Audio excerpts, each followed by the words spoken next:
Check this out. Check this out. Check this out.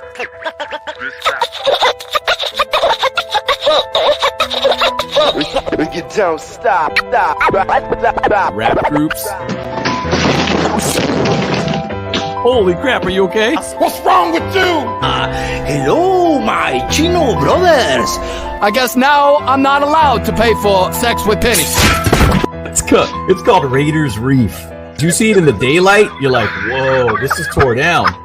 This is Rudy Ray Moore, Dolomite motherfucker, and I got a. Oh, I'm cursing a lot. We don't curse on. What the hell you say? You know what I mean? You can't You be gotta have a stream. combat radio job like Hot 98.3. Is it cool for me to call you a Chang Chong Rice in motherfucker?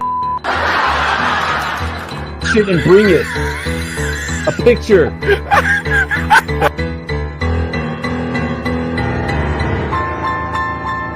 Everyone, Lady. you're not a lady? Yes, What are you? I'm Lady Boy. How much more is coming out from this dude's laptop?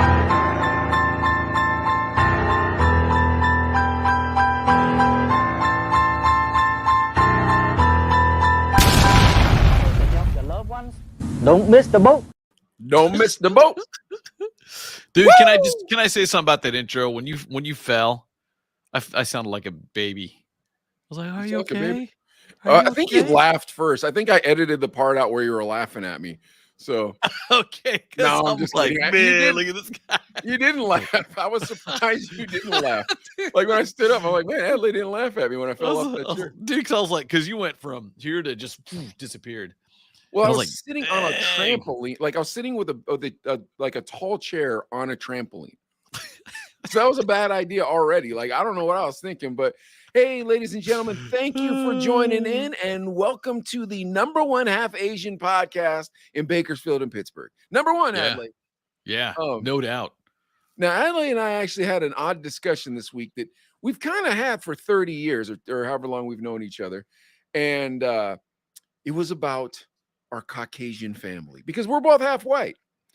So it's weird because like I went to work the next day and I was talking with Gavin about that because he's half white, but he's half black and half white, you know? And it was an interesting conversation. But my point in saying that is to say, Adley and I don't agree on everything.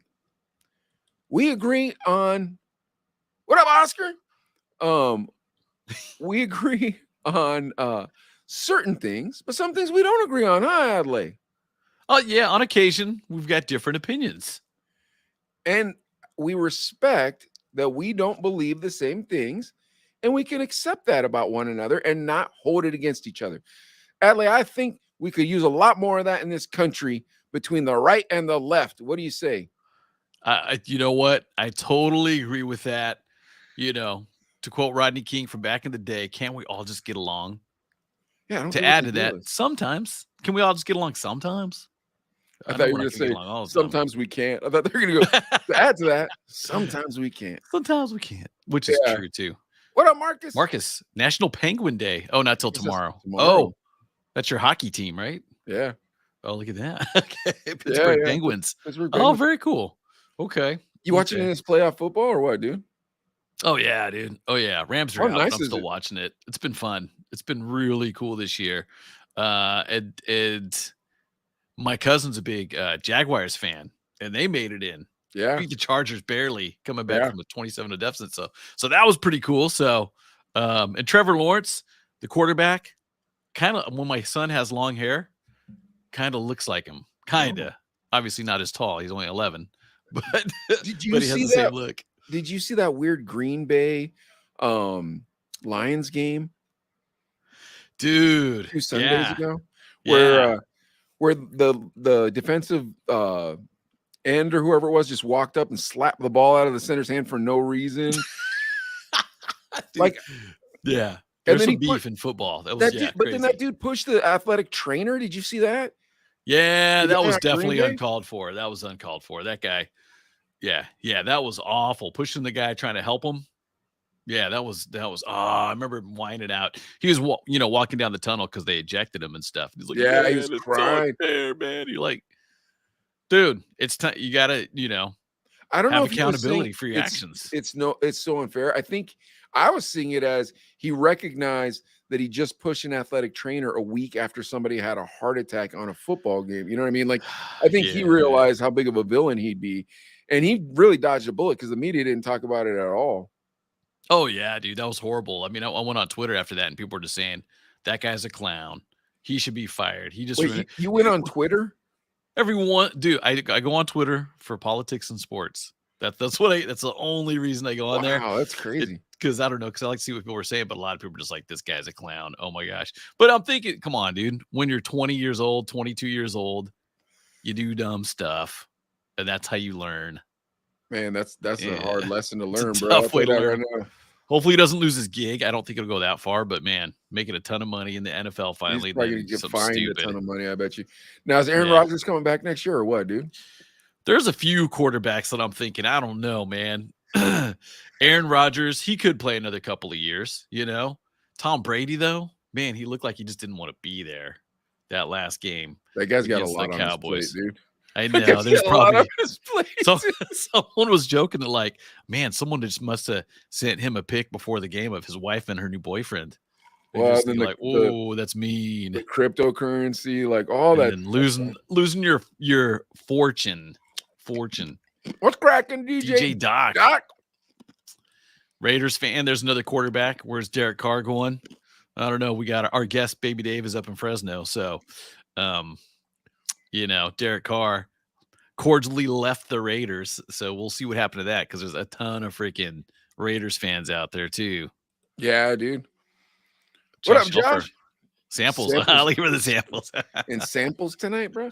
Nice. Tonight I tried, Josh. I'm on the Flying Monkey, and this is really a flying monkey, homeboy. Like this is the bomb diggity. What up, Gav? All right, Gav. Adley says he can make that link work. Do you think you can make that link work? Adley? It's going to be a screen share, so it's going to be different. Can but you we do can it? make it work. Yeah. Okay. Yeah. All You want to right. do that first? Next time. No. We like to do it with the guests. Make them I uncomfortable. was going to say Next time, Gavin. Case not letting me show We'll this work on it comment. together so we don't have any more mistakes. Man, Doc says I something. was trying to show his comment. Oh, there it goes. Dude, my computer was tripping. Maybe it was Derek Carr saying, "Don't show that comment." That's right. Maybe because that I was clicked the it like internet trying 5 to times. censor. Yeah, Maybe it's trying to censor. Doc. Oh, come on, Doc. The Raiders knew Derek Carr was the golden boy for 8 years over there. Wow, dude. Listen, folks. I appreciate that y'all came out to see the Chino brothers tonight, but we appreciate that Baby Dave came out to see us tonight. Now, let me tell you what Yeah. kind of gentleman this Baby Dave is. Adley hits me up on Tuesday, and just in case you guys are wondering, that's when we record our midday getaway. And if you haven't been watching them, they've been getting better and better. In fact, Adley, we got to do a new intro with all those new editing styles I know. Oh, they're sick. Yeah, but Adley says I can't find a guest. And I said, all right, start rounding it up, man. I start naming off DJs. And he's like, bro, these people are busy right now. And then he said, you know what? Maybe Baby Dave will hook it up. And sure enough, by the time we got in the studios, Baby Dave was a gentleman to come on the show. But now when he comes on the show, let's tell him he was our first and foremost, the only guest. 100% only guest. Absolutely. We got the crowd. We got Oh, the hold on. crowd in the Sorry. studio.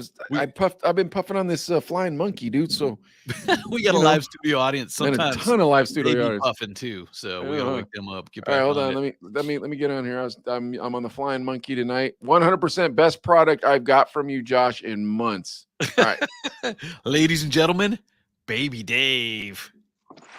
Hey, kids. What's going on? How you doing? Still kind of here at work. Nice crowd. That's though. a name Wow. that stuck. What a crowd. Thanks, guys. Thanks. Proud to be here. That is awesome. And Baby Dave dedicated. He's still at I know, work. man. Baby Still- Dave still works working. works Hey, hard man, for I'm the a money. Filipino, so I've got how many jobs you got, bro? That's what Wait, I'm are you talking Filipino? about. I am. Oh, okay. Another Chino Yeah. brother. Yeah, I Adley- can't speak a lick Asian-ish. of it, but hey. I could speak Lumpia all day, bro. Yeah, of course. All day. Yeah. So, Baby Dave, you're originally from Fresno, or where did you grow up? I was a Navy brat, so up and down the West Oh. Coast. My dad's last post was in Lemoore, Wait, hold NAS. on. A Filipino in the military? I think this Oh, is the first time. geez, You're not the yeah, post The office? Navy? Wait. one of the biggest exports from the Philippines. Is just labor, right? But hey, man, he did what he did, and I'm living the good life. That's for the right, States, bro. as God opposed, bless him. God bless him. Yeah, true. All right, but anyway, so you're a Navy brat. My dad was in the Army. Okay. So you're a Navy brat, and so you're just up and down the world, or up and down America? Yeah, lived in Seattle, lived in Hawaii, spent a little bit of time in the Philippines. I don't remember it because I was super little, but did most of my formative years growing up here in the Central Cal. I think I started basically. Yeah, I think I basically started elementary school here in Fresno, and DJ then Doc's a Navy guy too. oh, nice. Yeah. And you just said, and then you become nurses. And then you become a That's Gavin, true Yeah, too. the whole. that's pretty racist. You can be a postman, okay? So Yeah, can we exactly. please? Can we please? Yeah. So central. When you say Central California, we're talking where, Fresno or Fresno, yeah, because Lemoore NAS, which was my dad's last post, was about 45 minutes south of here, and so he did his final posting because he had been on ships for the most of his career, and he was a full retired military, and so, but his last post was, mom wanted to basically told him, you got to get a land gig, can't have you on a ship anymore. But here's the crazy part: Lemoore is in the middle of Central California, but there's a Navy base there, whatever. Yeah, it's a naval air base. It's Uh-huh. basically it's where they train the F-18 fighter pilots for the West Coast. The other East Coast one I think is Pensacola, Florida, Mm. and that's where I think the Blue Angels are based out of. That's correct. But yeah, so my dad was basically it's listed on his obituary that he was a machinist, but he was a cook. Is it- The machinist that he was working with was probably like a griddle and a big soup pot. So there you go. Hey, they had to eat. Yeah. There's something else in Lemoore that my Asian mom loves to visit. Is it the Tachi Filipino Palace. store there? No, Tachi Oh, Palace Tachi Hotel and Palace, yeah. Casino. Yeah. The casino. That is like a mecca for both people in Bakersfield and in even in Fresno, because it's like 45 minutes away, so it's a easy jaunt. Except when there's fog. The fog is always the worst here. Dude, the fog over there in Lemoore. I mean, it's Mike. Just picture just cornfields and whatever fields, agriculture, and then this huge casino right there. Holy cow! And it's just you drive through. Just it's imagine. scary, Okay, wait here. Let me get this. So, imagine the fog and only be able to see about that far. Holy yeah, cow! it's just Yeah. maybe when the fog maybe. gets deep. Oh my god! Especially around in just coming to once you leave, Bakersfield, Delano, and then you get into that no man's land between that and Tulare and Visalia, right around McFarland in there. Yeah. Oh man, you are white knuckle driving, fear of God. You're like staring. Is that a red light? Driving A white light? Oh my god! I'm gonna die. This is how I go. Jesus, take the wheel. But there's some people just 70 right behind a semi truck. You're like, yeah. Those are the worst too. Those freak me out. Goddamn minds. Yeah, Oh that my freaks me gosh. out. Yeah. All right. So, Baby Dave, when you say your formative years, were you like middle school, high school over there? Is that how it went down? I basically all my moving ended in when we got here to the Central Cal. And that was my mom middle wanted school? to basically that's when my parents and my mom, they bought the house, and then my mom was doing real estate right out the gate when she got to California, and it was got through that whole big boom before I think the whole crash. big gas crisis crash of the late 70s and all that, which we're all kind of reliving again. Yeah. So when do you start getting into music? When do you start getting into DJing, hip hop, stuff like that? Okay, so I got into music late, and that's because of my mom. So I grew up Seventh-day Adventist. Oh wow. Yeah, you can't dance, you Hardcore. can't do nothing, right? You can't do Legit. nothing. Yeah. I wanted to play soccer and sports so bad in elementary school because that's what all my friends did. But like for Seventh-day Adventists, you can't do shit. I know. You Was your can't. You mom? can't. I No, can no curse on this, sports. right? We don't curse. We try don't- not to. We don't because Okay. we're not Yeah. monetized yet. So like they bump our views down when we curse. But Oh, okay. You okay. are at Yeah, work though, Dave. we're I don't not know. cool Can you yet. Fair curse? enough. Okay, we're so not like, we're not big enough yet. so darn it, I couldn't. I wasn't allowed to play on Saturdays. Because that's the Lord's Day. Seventh-day Adventists, they cow. basically, due to a clerical error with the Catholics and them saying that they changed the calendars to the Gregorian calendar or whatever, that the Lord's Day is actually on the Saturday, that's why they call it the Sabbath, Yeah. Sabbath day. So wasn't able to do that. So Wait, was growing up, your mom was Filipino too? yeah, my mom was Filipino, my dad's Filipino. They're both from Luzon. Mom's Seventh-day from Adventist though. That seems Yeah, you think like unique growing for up in a bunch of Filipinos. around, like surrounded by a bunch of Catholics and Catholics, stuff. yeah. Like it's a tough bill, but that my mom was just devout. She She just wouldn't let it go. Wow, wouldn't let it that's go. It bananas. was something that my grandmother was just super. This is it. If you don't do this, you're going to hell for sure. And my mom took Holy it to cow. heart. Yeah. Yeah, because my totally. my grandfather on my mom's side had a run-in. The stories that we've been told is that he died either due to trying to collect money for the car that he sold, and the person that bought it from him said "fuck you." Said F like, word you. boom, you're not getting any money. In fact, you're Holy cow. dying today. Or that's one. And the Wow. other part of it was that he was also politically aligned. So, and Huh. he was politically aligned with a candidate that Lost. wasn't well liked, Yeah. and then he suffered Wow. consequences for it. So Oh, those wow. are the stories surrounding my grandfather's demise. So That's nuts. Well, anyway, so yeah, the Seventh-day Adventist. So obviously you ain't going Halloween trick-or-treating. Let me yeah. think of the things you don't get to do No, that no, me and no, Adlai wait, got to. no. I wouldn't say we were strict. My mom was strict, but she would wanted us to still assimilate to the, Howley Oh Americanized yeah, thing. nice. So those little things, yeah, like she led like, hey, yeah, go out trick or treating with your friends, blah blah. But as long as it's not on the Sabbath, it's That's not the on best, Saturday. dude. You Okay. got the best though, because it's Seventh-day Adventist mom before her Asian mom. And there Yeah. ain't nothing like an Asian person, especially like first generation Asian person, that Yeah. wants you to be American No, I think that's until you they become wanted you American. to What's that? assimilate. But the thing is, there were certain things that I feel that I was deprived of as a kid, like growing up in like I think in kindergarten, first grade, and then in our house, we still had my grandparents on my dad's side living with us, and they spoke Ilocano and Tagalog. And so, growing up as a kid, you would learn to speak like that. And what I mean is that if you talk to a lot of hardcore Filipinos, they're using that Tagalog-ish kind of sound, where it's basically they'll rattle off a bunch of stuff in Tagalog or Ilocano, and if there's something that doesn't make sense, they'll say it in American. They'll say it in English, like English, yeah. blah blah blah blah McDonald's, and that Yeah. kind of stuff. Yeah. Just like the Spanish one, but that's how they speak even back in the Philippines. You'll just get these. If you've ever watched, I got what's the name of the channel, the Filipino channel. But you'll see him and you're watching like a game show, and they'll see this guy rattling off blah blah blah blah blah, and then just say a bunch of stuff in America, in English, because that's how they speak. They'll literally like it's what's the easier to understand is what they'll say, whether it's in Tagalog, Ilocano, or English.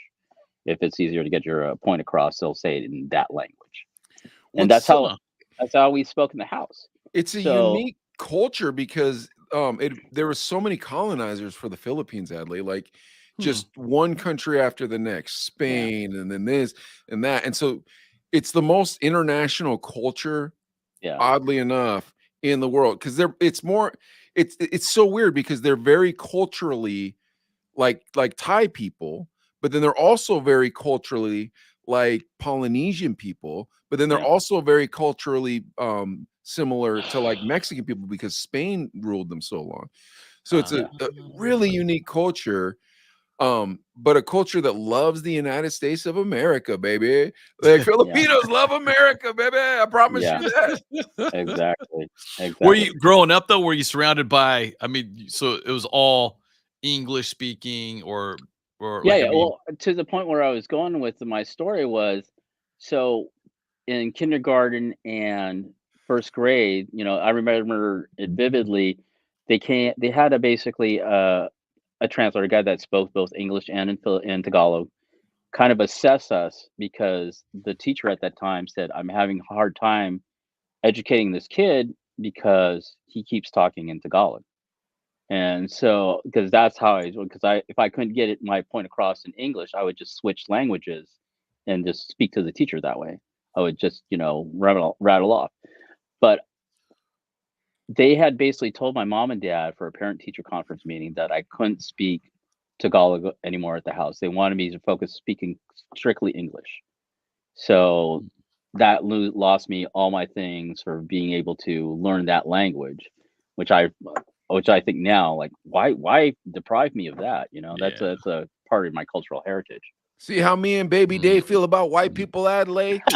Well, you better get on our side. Yeah. I remember that too, though. No, even because I don't know how old you are, but in the 70s. Yeah, I it was Again, I bro. was My born in name the is Baby 70s. Dave, so you got to guess. Yeah, So it he's was a baby. It was the 70s. Born. In the 70s, there 70s. used to be dialect class for minorities, so that our tongues would speak better English. I don't know how to explain it, but that's how come when you meet a lot of Native Californians, and particularly Native Californian minorities, you pronounce the second month of the year February and not February.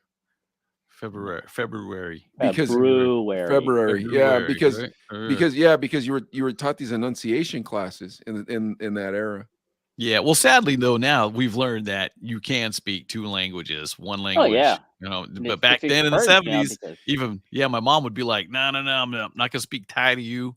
Even my dad was Peace Corps, so he was pretty good with the Thai language.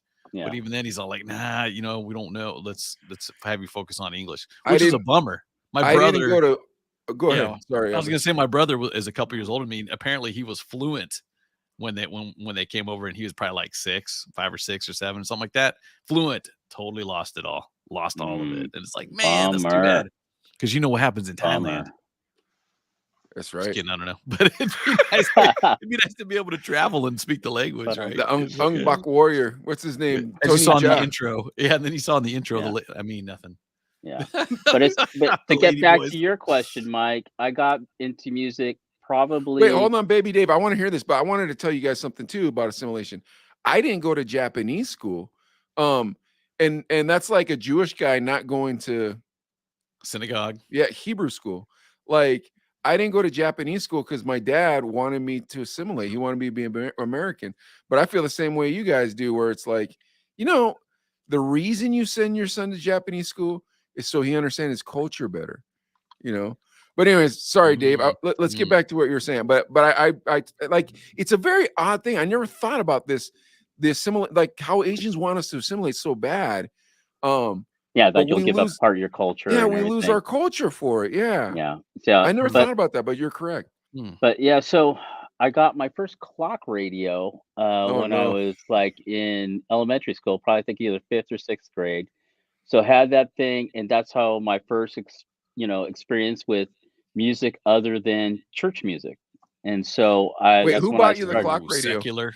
That I wanted it just because my sister had one and I wanted my own. So I got the fancy clock radio with the cassette tape. The Seventh-day Oh, that's Adventist lets you fancy. have Yeah. a clock radio? Yeah, exactly. Well, I Well, told he told mom I'm going to listen to church. Mom, if you want me to wake up on time, I really need an alarm clock radio. And that's how I worked that out. Daydreaming about that Lionel Richie, man. Like, oh, I can't wait to get this clock radio. All night long. All right, so you got a clock radio. Clock radio, then I just, then it really became the conduit of just, there's avenues of different types of music on the radio. So at that time, I think is, really just going up and down the dial, finding out what everybody was, was listening to, what I liked. At that time, I think it was, I think this is the late 76, 77, so at that time, as a kid, you got the Star Wars and all the disco soundtracks and all the everything, and then all the pop and rock hits that were coming out at that time. Is this Fresno? Yeah, this is Fresno. So Okay. this, What like I radio said, stations? What were the name of the stations? like I remember one was Y94. One was still KKDJ, which was like it was like a heritage rock station at that time. Several others I could barely remember, but those are two that I most remember just pop in my mind at the moment. But they were all just these pop rock at that time, top 40. Nobody knew what like R&B was its own separate entity, and then what was going as top 40 and pop rock was just these rock and pop acts. Everything from like Captain into Neil to all these kind of like disco hits wow. into what's considered now yacht rock, which was just basically really popular top 40 hits. Everything from Paladar Definitely the ballads to 70s, yeah. fun, It's, fun who are movie those songs. two? What are those two guys? My daughter loves yacht rock, and I'm trying to think what's the name of those two guys. That Hall and Oates. Those are the two guys I'm thinking of. Yeah, yeah. My daughter loves yacht rock, man. We'll be driving down the road listening to Mandy and like that type of stuff. She just loves it. Talking about a dog, right? Yeah, she just loves it. Well, because the thing is, they're all hits. All those songs on yacht rock are hits, and it's just like any like oldie station now. Like you're not going to hear like an obscure song because it probably wasn't a hit. Yeah, all those there was a time when they were just considered cheesy even. Corny, but at the time they were corny. like cool. It was cool. Yeah, let's face it. What was it? The Brady Bunch in the mid '70s had I think they had a top 10 song when that little episode released. Keep on dancing on through the night.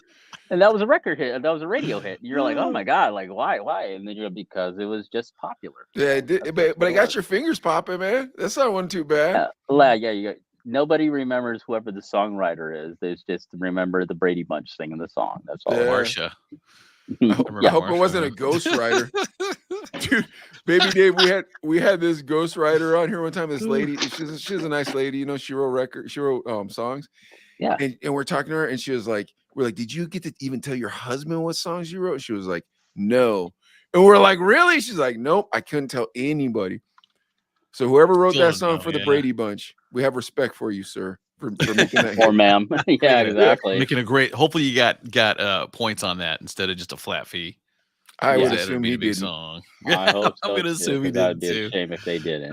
Knowing the record industry, I would say he probably got $500 in a steak or something. And he was happy as heck at the time. That what? It's blowing up. Now, right, Baby Dave, though. Yeah, I think Mike's gonna ask the same thing I'm thinking, but the next step after the clock radio. Okay, so just the clock radio thing, just going through middle school, high school, music just becomes at that for any teenager or tween, it just becomes part of your life. And then what really got me into the music and DJ side of things was going like every year, probably beginning when I was 12, we would go up to Seattle to go visit my relatives up there. And dude, Seattle is so dope, man. That is so nice. So all my cousins and everything, we all lived in the hood areas, Rainier Valley. So if you're familiar with Sir Mix-a-Lot, when he talks about Rainier Avenue and MLK, that's a few blocks from where my cousins lived. So but do you eat at Dick's? Do you eat at Dick's?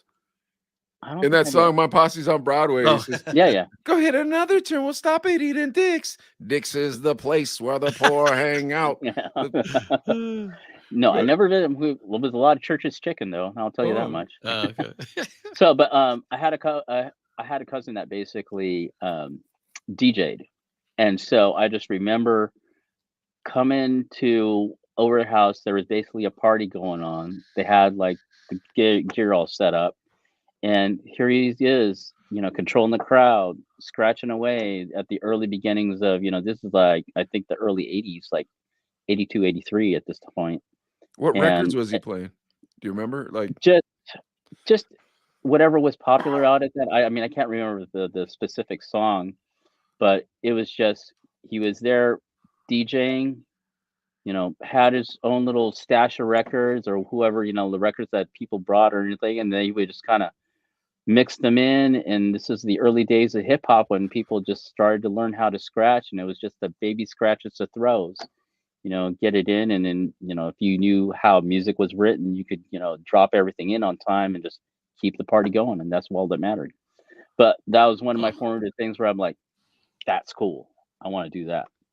And so that's when I basically, at turning 17, I had gotten some money through an accident that I was in early in my life, and then basically was able to buy my first set of Technique 1200s. I had a Newmark 1700 mixer, and Wow. that's how the journey began. And then so I had the equipment, started DJing. There was a little teen nightclub at the time called the Lighthouse here.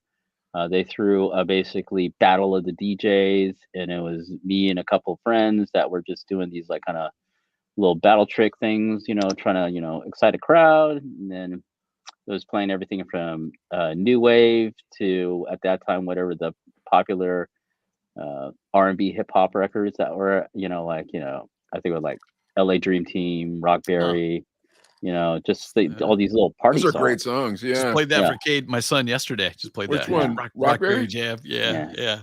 That was a big Rockberry. freestyle era Okay, too. The yeah. Debbie Debs Yeah, and stuff. and, right? the Jameers. freestyle was huge at that time. Yeah. So we basically, did that, and then I basically kept growing to people would ask me, "Hey, you want to play this party? Oh, hey, you want to do this thing?" So I remember my first. I've been in the restaurant and bar business for basically when I started at 18.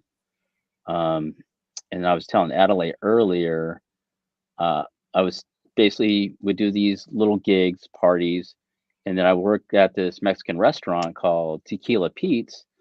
And then sometimes the DJ would be late. He goes, "Oh man, I can't get off of my other DJs, job." typical.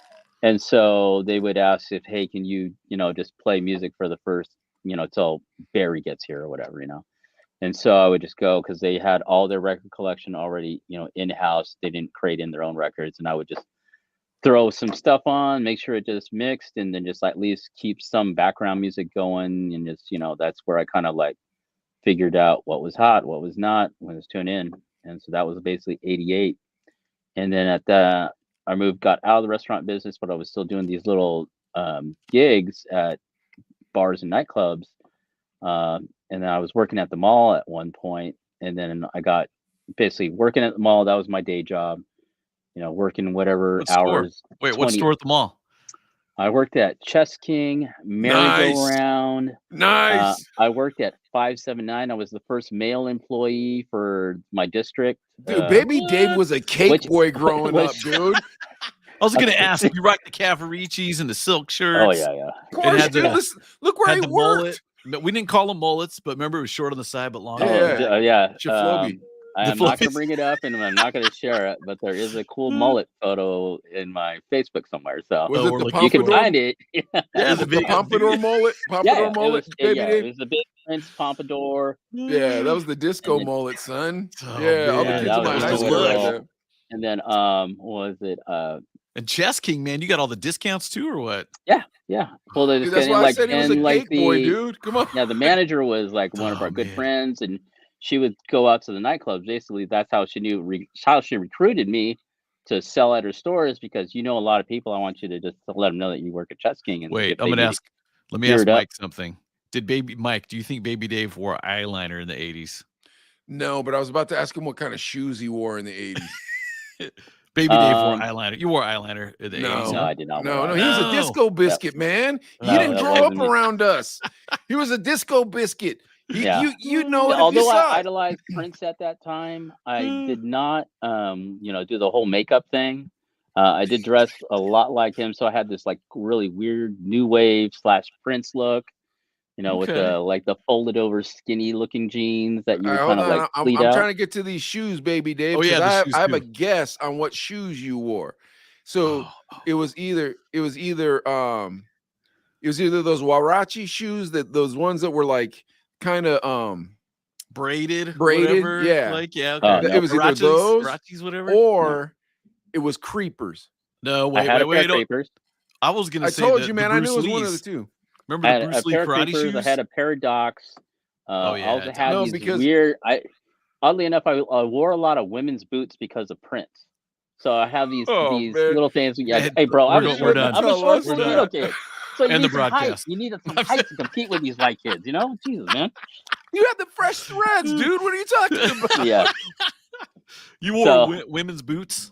yeah. Because it's like it was just like these little kind of like they look like cowboy boots because they Yeah, have but like the nobody little, knew they you were know. women boots. Yeah, like, that was No, gonna no, say. they just look cool because you're just a cool guy rocking them. You know. Those when boots me in and- the 80s, they had the felt ones too, like elf-looking Yeah, boots. Remember yeah, those? Those were yeah. super popular Yeah. too. And yeah, you when know me if and they were Adelaide were in women. college, I used to wear lady sunglasses No, because I yeah, was like, they're the best. Dude. they look have like the big puff thick daddies. rims. Yeah, they you can look like puff hide. daddies. I was like, no, Mike- man, these look like daddy. Yeah.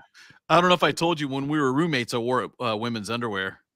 I don't know Yeah, if you ever- I don't know So about it's- that. So if it's you were strictly sniffing comfort, some, right? just a heads up. Strictly comfort. I'm not a big sniffer, not a big panty sniffer there, Adelaide, but maybe I'll try it. You know, Hey, all right, dude, hold on, because baby we were Dave. basically Fresno up the street from LA-ish, right? Two and a half hours north. So there's a lot Wait, of hold on. similarities. I could be in Hollywood in like depending on traffic, probably like 3.5 hours. Okay. 2.5 to 3 hours. I haven't left the shoes yet. The reason why, listen, the reason why I had to ask which shoes he was wearing is because then you know what kind of cat this dude was in that era, bro. You see where I'm going? You should ask the okay. shoes first before you ask That's about the good. eyeliner. However, if he would have said the lady's shoes, then you might have got caught on the eyeliner not knowing on the back end of it. Yeah. But all right, anyway. I blame Prince. I blame Prince for all that. Prince was No. Hey man, I was a fan of Prince. He was a fashion Musically icon. speaking, yeah, music wise, but ladies love Prince.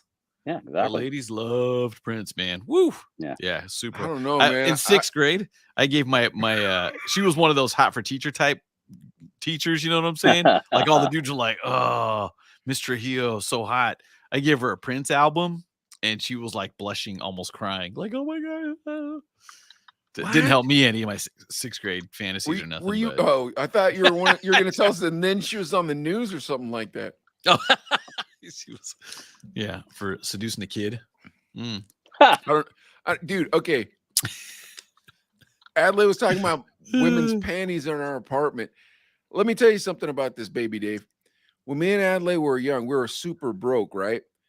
And we had this idea that we could take an ad out in the Tucson Weekly, which is, you know, it's kind of like one of those papers you always see where they tell you where to go to the nightclub and type of thing. You know what I'm saying? And what we were gonna do is pretend that we were a lady selling our panties, and then buy ladies' panties like at the dollar store, thrift store, or something, and then put tuna juice on it, and then we're selling it. And then Adley was writing up the letter. Oh, the ad. The ad. And we looked at each other. We're like, we can't do this, man. We can't do this. We can't do that. So Oh, DJ wrong. Jess. What's up, What up, Jess? Jess? All Baby right. Dave, you know DJ Jess, right? DJ Jess. What's going on, brother? So you're DJing and you're working at Chess King and you're working at Merry Go Round. And man, you're relatively young. Those were the still. What are cool you, 18 scores, years man. old? No, well, when I was doing that, I basically already graduated high school. So this is probably when I was 21, I think 22 to 25. Well, I was basically working for, at that time is the Bislows. They had a place in downtown Fresno, which was basically, we turned it on. It was me and a buddy, Matt Davis, were their resident DJs, and we would basically host a bunch of other guys. But then they moved from downtown up to the northern part of Fresno, had a new nightclub, and then we just kept the party going there. And then that's, I think, 95 is when I got into radio, because we were doing, like, they had radio nights. Like the night I got hired, they had this kind of long-standing party called Take Me Back Tuesdays. So they would basically, you know, it's an old school night. It's a Tuesday night, so it just became this like little underground college thing, because, you know, retro was still good no matter what for a lot of people, because it's hits. And then so people would come out to it. You know, we'd have a packed nightclub, and then we would have the radio station. Wait, what retro songs are you playing? Like what? Well, what at that time, era? so it's 95. So we're playing late '70s, so the disco funk era, playing that to like the early '80s. That was about the time frame that we were trying to shoot for, and we would mix in a couple of like the current songs into. But for the most part, we were just playing a lot of that was our solid base of what our core music catalog was going to be for that party. Now, And were you this wearing? was Fresno State. Was that the No, college? no, actually, I never graduated. I started doing the whole, um, city college deal. Okay, but the DJing. college night was just college age kids from different schools. Yeah, just college age kids. Yeah, But okay. that was usually the base of our stuff because it was like it was cheap drinks, easy to listen to music. It was a simple formula for getting a party A started. college night. Yeah. What were you And gonna ask, so, Mike? so we I was did going to ask that, if he and was then wearing the at that ladies' time, boots. for the radio station that we had that was doing the promo for us was KBOS B95. And at that time in '95, one of their guys, Jay Swing, was his day job was basically working at Radio Shack. He, I think, was a assistant manager at that time, and he got an offer to become a general manager, GM, and you just couldn't do the radio thing anymore. So this 5 o'clock old school drive at 5 spot became available, and they thought of me because I was already doing an old school night, which they knew the music. Ah, I That's had the pretty cool. catalog of stuff that they already knew, and then they just said, okay, they offered me the job. I remember when the promotions director and the PD came in and basically went back and they talked to my boss to just, I guess, kind of figure out how I was as an employee. And then, Mikey on the mic, who was the music director, and then I think night show guy at the time, had basically, vouched for me, along with the midday girl who had hosted the night a couple times. I think it was Lorraine Love was her name at that okay. moment in time. Yeah. And they both vouched to say like, hey, this guy's super cool. He's easy to work with. Hire him, and they did it. I remember when they literally asked me like, hey, do you want to work for the radio station? And I'm like, yeah, why not? Yeah, I thought that was B95, man. it was the number one station in the Yeah. market. There was like nothing, this is they had literally zero competition. They B95 were was the like stars. a Power 106 it was to LA. Wow. Correct. Yeah, fair to say. Yeah, okay. Power B95. 106, or Yeah. like at that time, like nowadays it'd be like the Wild 94.9 in the Bay Area. Midday, okay. And it was just one of those things, and it was to its form. The program directors were smart enough to not have to worry about maturing records. They would just look at the playlist from the two larger markets, Yeah. and just let them sweat all yeah. the figuring out of what a hit was All the and what wasn't. research. Yeah. all As out, soon as yeah. it became like a B rotation for those stations, it became a new ad immediately for us at B95. So Yeah, I got but hired I was there. gonna say you guys broke records too, though, sometimes, Yeah, right? yeah. because you had We influences. would basically Yeah. we would test out. At that time, to the credit, I had great PDs that I worked with. Like when I got hired, the PD at the time was Don. God, what's Don? De La Don's name? Cruz. No. Oh God, Don He's a Parker. voiceover production. Don Oh, Parker, okay. who's now the PD and actually I believe the OM for iHeart in San Francisco. But at Whoa, that nice. time, Oh, he wow. was Yeah. he was the PD. Which I always thought it was great because for KBOS is a stepping stone for a lot of great talent. That came through the '90s and 2000s. They basically worked there, did their 2 years, and bounced off to another market because it was just that's how it worked. You just went from whatever smaller radio station cluster you did. You did your couple years at B95 in the Central Valley, and the next gig you got was going to be in a major market. Yeah, it was a stepping stone for sure Yeah, to a yeah. big market. Yeah, that's Yeah. awesome, dude. Oh yeah, that's So- cool.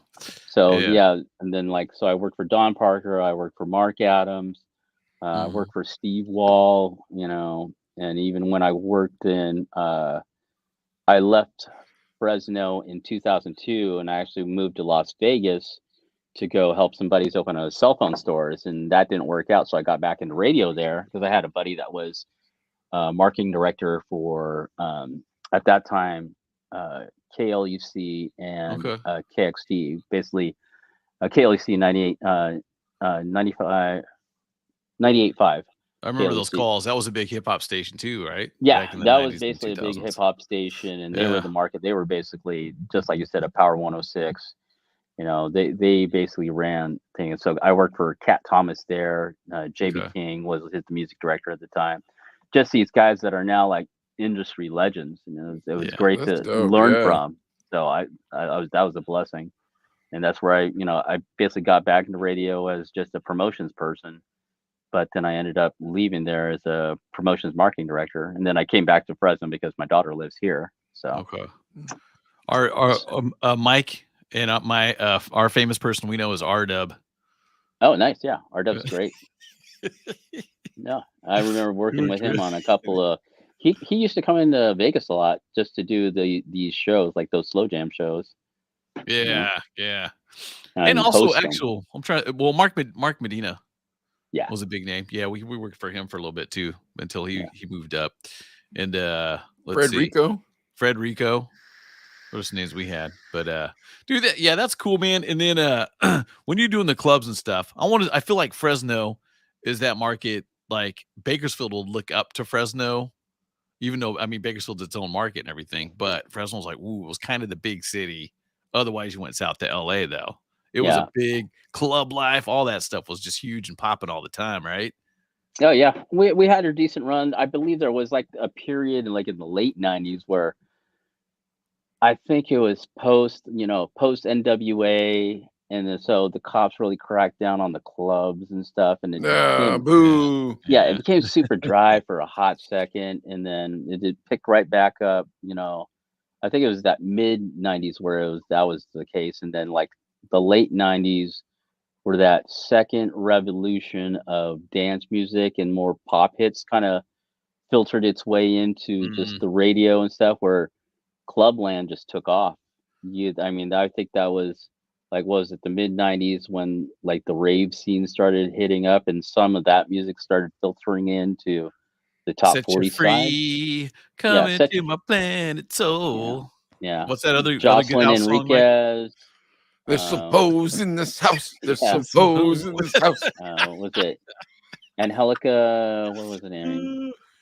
Oh God, what was it? They come through and do shows too, huh? Oh yeah. Yeah. Well, yeah, it's funny because now they're like singing along with Stevie B for these freestyle shows, and people go. I think I'd go see those it's shows. nostalgia, because those were all club hits, and those people, like the thing about nostalgia acts is it's usually the soundtrack of somebody's youth.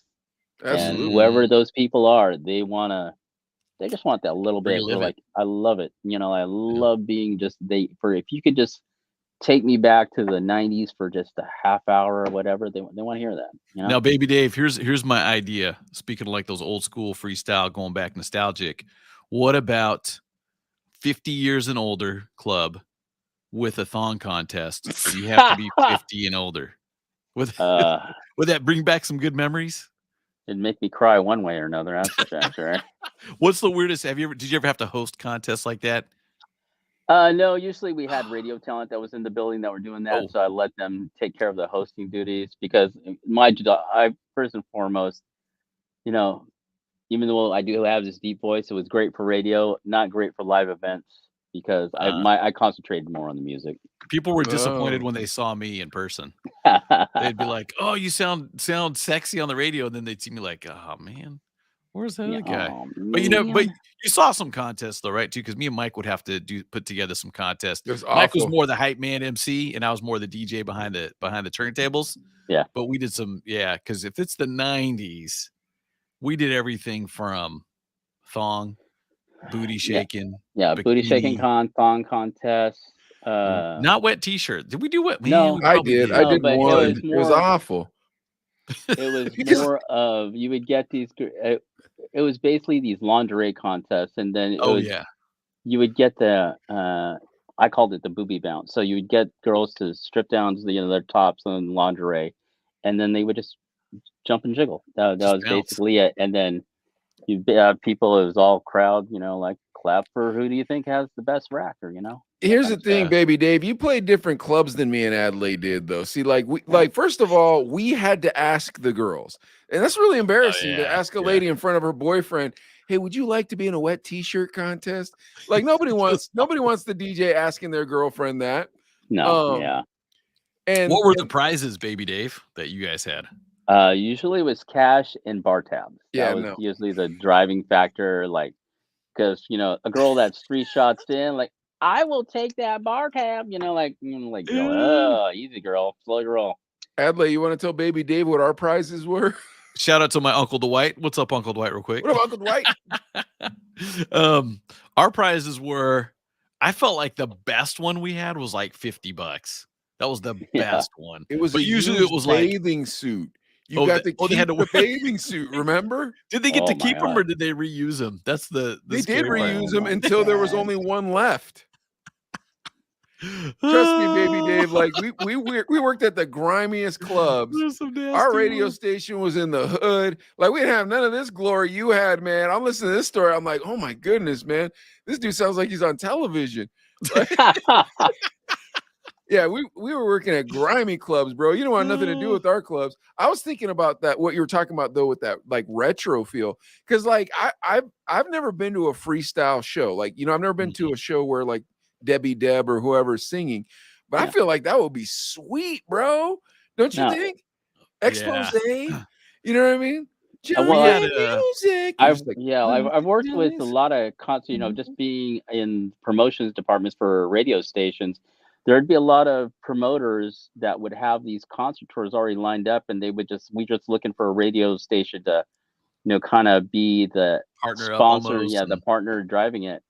And I don't know if you guys know who Alan Beck is from Oh Pacific yeah, we've done Concert shows with Groups. him. Yeah. That's his bread and butter. That's what he does, Yeah. and he learned from Art LeBeau. Of how That to was put our these boss. shows, to put these shows Right. together, and then how to monetize the most out of it. And Art was Did you ever he work was for a Art? genius because he knew that it's just about people want to remember good times. You don't have to, it's not an intricate science. Just play stuff that were happy songs for people, or there were empathic songs for somebody to relate to. That's all that matters. Did baby Yeah. Dave, did you ever work for Art? At B95, we had him on every Sunday night in Who's- the okay. mid 90s. And I think all the way up till I think 2000 is when we ended that contract with them. But yeah, there'd be nights where we would, where I would have to board off the show. Yep, remember that. We did that. And then just basically you would be bored for that 4 hours. 6 hours. 5 It was hours, 6. Oh, dude, it was- time. dude, it was yeah, 6 it was to 6 midnight. It was Yeah, midnight. forever 6 p.m. to long. midnight. He Yeah. And then owned you would our just radio basically station. people not understanding that it's a national show. Yeah. Don't call the radio station directly. Call the number Yep. that they keep telling you to call. So you'd be answering all these people that were trying Pissed. to make dedications to, like, hey, Choncho. can you from sad girl to my, Yeah. La blue eyes. Yeah, Dude, he used to little run. homie in Lompoc, and I was like, oh, Jesus. He used to run his show every day on our radio station from noon to 1. Oh yeah, they tried that for a few months. And I had to Yeah. run the board, dude. So Yeah. I had to run the board for him every day, right? But the problem was we had all these like weird trade agreements and stuff. So like there weren't carts for certain things, and there were certain things that were like, it was just really weird. And I'd end up not playing the commercials, and then he personally would call and yell at me. Yeah. You got hotlined by Art I LeBeau? got hotlined by Art I LeBeau. got hotlined by him a couple times too. Yeah. Oh, it was horrible. Yeah, and he didn't know my name. So my radio name was Sketch, but he thought it was Stretch. So he'd call and he'd go, Even better. "Hey, Stretch, what happened with that Joyeria Blanca ad?" And I'm like, "Oh man, I don't know, bro. Like I don't even know where it is, man. I've been looking for this cart, Art." Well, that's on trade, so don't worry about it. Okay, cool. That's awesome. Baby Yeah, Dave, dude. so you were on the air after doing the mix show, then you went on the air? Okay, so here was like my typical weekend, like in the mid '90s, probably like '96, all the way up to like, well, yeah, all the way through basically 2001 when I moved to, or 2002 when I moved to Vegas. So I, at that point, got rid of the job at the mall and we're basically doing promotions and on air for the radio station. But my typical weekend would be DJ at the nightclub on a Friday night, go from the nightclub to the radio station, do an overnight shift because this is all pre-automation, and go from basically working 2 a.m. in the morning till about 6 o'clock in the morning. Take a nap That's for Adley a shift. couple hours I remember because that. then we would have remotes that day. Go take another power nap after the remotes, eat dinner, whatever, and then go work my Saturday gig at a nightclub. And then 2 a.m. rolls around, go back to do the overnight. And then, I'm finally able to catch some sleep unless we had a Sunday remote. Get off at 6 o'clock on a Sunday morning and then just go to sleep or figure out where the party was still going. What advice did your PD give you about dating the listeners? Don't. You should Yeah. never. It's always Seems a like- bad Seems deal. like no PD wants Did us you? having any fun. No. But did you go out with some listeners on occasion and hang out and party? I was invited to several parties because remember, it wasn't just the radio thing. They knew me from the nightclubs and they would Yeah. invite me over like, hey, can you the gear's gonna already be there. You don't have to bring your equipment, but hey, can you play for like an hour or two? That would be the gig, Like, Okay, hey, okay. great. And then, God, whether it was this one girl that I'm passed asking me about off. the chicks. Yeah. What's No, she would I would get invited out to. I remember one time I got invited out to this party to go play. Showed up with some couple of crates of records, and the girl represented that I was her new boyfriend, and I was like, what? That's pretty interesting. You're still paying for the gig, though. Yeah, exactly. You're still paying. Look, The- bro, I somebody need the, paid $200 rented- from somebody. the rent-a-date prices are a little high, so you're gonna have to come up with a lot more money for that. Was she good looking at least, or? She was nice. Clearly, Wow. Baby Dave didn't have the same radio experience as us, fool. Look at, he's trying to get you to admit that you went to a fat girl's house at 2 o'clock in the morning on accident. That's what he's trying to On get. accident. Yeah, he's trying to get you to spill. Baby Dave's not a scumbag, Adley. All right, Yeah. clearly a gentleman. Okay, I what try about to the be. request line? The request line. Flirt with girls on the request line? I think you kind of had to because Definitely had to. I was doing a lot of guess you had overnight, so to. it wasn't You like had I to. was like slamming, trying to cut up, chop up bits on the reel to reel or anything like that. The I had a reel. lot of time to kill, so and I had to try to keep awake because just got done with the nightclub. Probably had a couple pops over there when I was DJing, and then just middle of my 4-hour shift. And, Oh, we've all worked overnight. overnight, Yeah. baby. Come on. And it's like, I was like, you don't want to talk to the same 3 12-year-olds that are trying to request, Barbie girl or whatever. Yeah. So you would, you'd find somebody with a pleasant voice and just like, hey, how you doing? Hey, good to talk to you again. What you doing? And We've all then you worked would the like, overnight. and then basically ask them, hey, Yeah. I need you to request a song, record them, to, do a bit for you on the reel to reel. And then just use them as an intro for whatever song that when you needed to get a voice on, so it sounded like you weren't automated, like there was a real live DJ behind the scenes. You had a reel to reel in the studio? Yeah, Before Wow. there was shortcuts. We had the shortcut. Adley. yeah. Before There was shortcuts, it was shortcut reel-to-reel. or Vox Yeah. Pro. There was good old reel to reel. So And you had to you got to be cut like that it was right funny on when what with they the said. sweeper. Got to be handy with the blade. Yeah, you had to Yeah, cut it real jeez. quick. You had to cut it real quick and then put it on the sweeper and then tape it back up. And Yeah. that's how you're doing that while you're pulling your music, while you're making sure your cards. That's Yeah, I crazy. guess while you're making sure your cards are rewound. That was just to play a caller and then play the sweeper with St. John or whoever to bring you into whatever track you were playing. Oh my gosh, dude, that's Yeah. insane. Yeah. That's old man radio, son. Even the shortcut, we had the shortcut, and we just and people were kind of mad at me. We just got rid of some stuff probably 6 months ago now, Mike. But we threw a bunch of stuff out, and I took pictures You with the threw shortcut. short Like, chop out, dude. and That's everybody's like, "Why did you do that?" And I was like, "Nobody's gonna use it. It's I'd got use it. I'd still use 3 it. megabits of memory." No, It's like I don't know. what Like you're gonna certain do with it. shortcuts are great. Like what was it? The shortcut Or it was before Vox Probe came out. It was called something else, but it was the same basically company. God, But what it didn't have the wheel on it, but it had the buttons. Yeah, I and it can't was remember just what it's like called it too. was tap tap tap tap tap tap. Yeah. Oh, And I it know. wasn't. You could never get it to cut and Yeah. get right where you needed to, and that was the most disappointing part.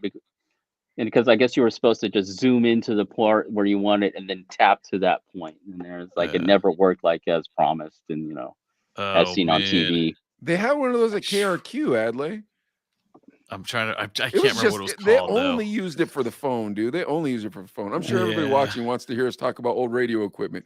Yeah. Anyways, They want to hear Only- about Dave. Only engineers Dave and want to hear the you chicks talk he's about talking radio to. equipment. yeah. So The chicks Dave, the here's club. the thing. Like, Adley's trying to pull the dirt out of you. You ain't got no dirt, dude. I'm telling you, the fella's a gentleman. I don't think he's trying to trick anybody. You know We're what I lucky mean? that social media wasn't around then. Holy Oh, yeah. God, were we Oh, lucky my social God. media We'll wasn't say around? that. Are Yeah. you my kidding me? God. Woo! Holy There would God, have that been would have a been lot of awful. bad choices. That would have been awful. That would have been the worst there- thing ever. And it would have been the worst We'd thing have ever. a lot more explaining to do. That's for sure. 100%. Oh, Bro, I was jeez. thinking about something that I did in radio days, and like none of us thought anything about it. And I don't even want, maybe when we get in the green room after the show, I'll tell you what I did. But it was with a minor, bro. And I didn't even think about it. Ugh. And he worked at our radio station. So I'm like, nah, dude, he's a guy. And it's like, you're not supposed to do that. Like being a bad influence and kind of. Oh, We were okay, horrible. okay. So we had this kid that worked at our radio station. This was the worst idea in the history of the planet.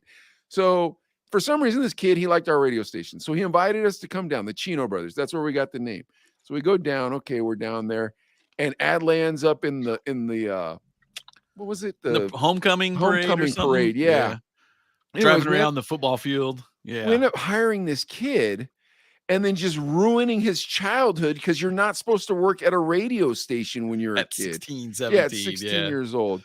The thing is, there's a lot of like I know a couple of programmers that's how they got in. They just got that early start right out of high school, or right during high school was because it was easy to get in. There wasn't a lot of they basically were interning as high school kids at a radio station, not knowing what kind of trouble they were going to get into. Yeah. And then Hey- like you got the life education rather quickly in radio. Oh yeah. Does it- Oh yeah. Danny P was one of those dudes that started like at 16, Yeah, 17. yeah. He was Yeah. telling us about It's got that. those too. crazy Yeah, stories. Danny would Yeah. relieve me, from my shift usually on Sundays. So, you guys want to hear a funny story about Danny? Yeah. Yeah, yes. absolutely, Yeah, absolutely. sure. So I'm coming off of one of my overnight shifts, and I am, Danny had checked in like, "Hey man, I'm just here. I'm just gonna go use the restroom real quick," and blah blah blah.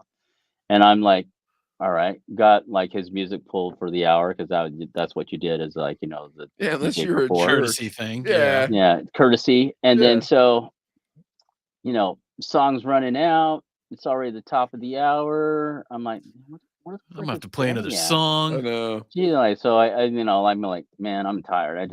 I'm gonna put a long song on, go grab Denny, tell him he needs to, get his ass in here. So I go, into the bathroom, both men's and women's, can't find him. Just like, where is he? So I go pop my head outside to make sure he didn't like take off real quick to go to the store. Maybe he just wanted to grab a soda, and like our soda machine sucked at the radio station. So I catch him like just because it's Sunday, so the radio station's closed. I just catch him and I just see like this little puff of smoke, right on the corner of the building, and I'm like, bro, you're like it's 6 a.m. What are you doing? It's your song's about to run out. You need to get on air. I was like, what the hell are you doing? And just looks at me, with just a little something in his hand. He goes, show prep, man. Show prep. I'm You using are that. loose. I'm using that tomorrow. We're losing. Show prep. That's awesome. Oh my gosh. Hey, and then just kind of talking about radio in the 90s, B95, you're this awesome station. Hip hop's really starting to take off. Club life is insane. And then Clear Channel comes. Or did Clear Channel already own it? Well, it was okay. So I think it was 95, 96 was when the huge deregulation of everything started happening, and especially in the radio industry. So the rule used to be you can only own a certain amount of radio stations in a market In a market. as a Yeah, I think it was company. 3, wasn't it? I thought it was 3 in a It was market. 3 or 4 or something like that, and then they did away with that deal. So it became the buying storm of larger corporations that were trying to create these Potter Town atmospheres because, I'll give it I'll talk about the end result with kind of what like Clear Channel ended up being. But then you just had these bigger companies just swallow up smaller companies, and it just kept happening and happening. So it went from our owner operator, which was this guy, his name was Steve Miller. He got his money from actually selling the formula for Powerade to Coca-Cola.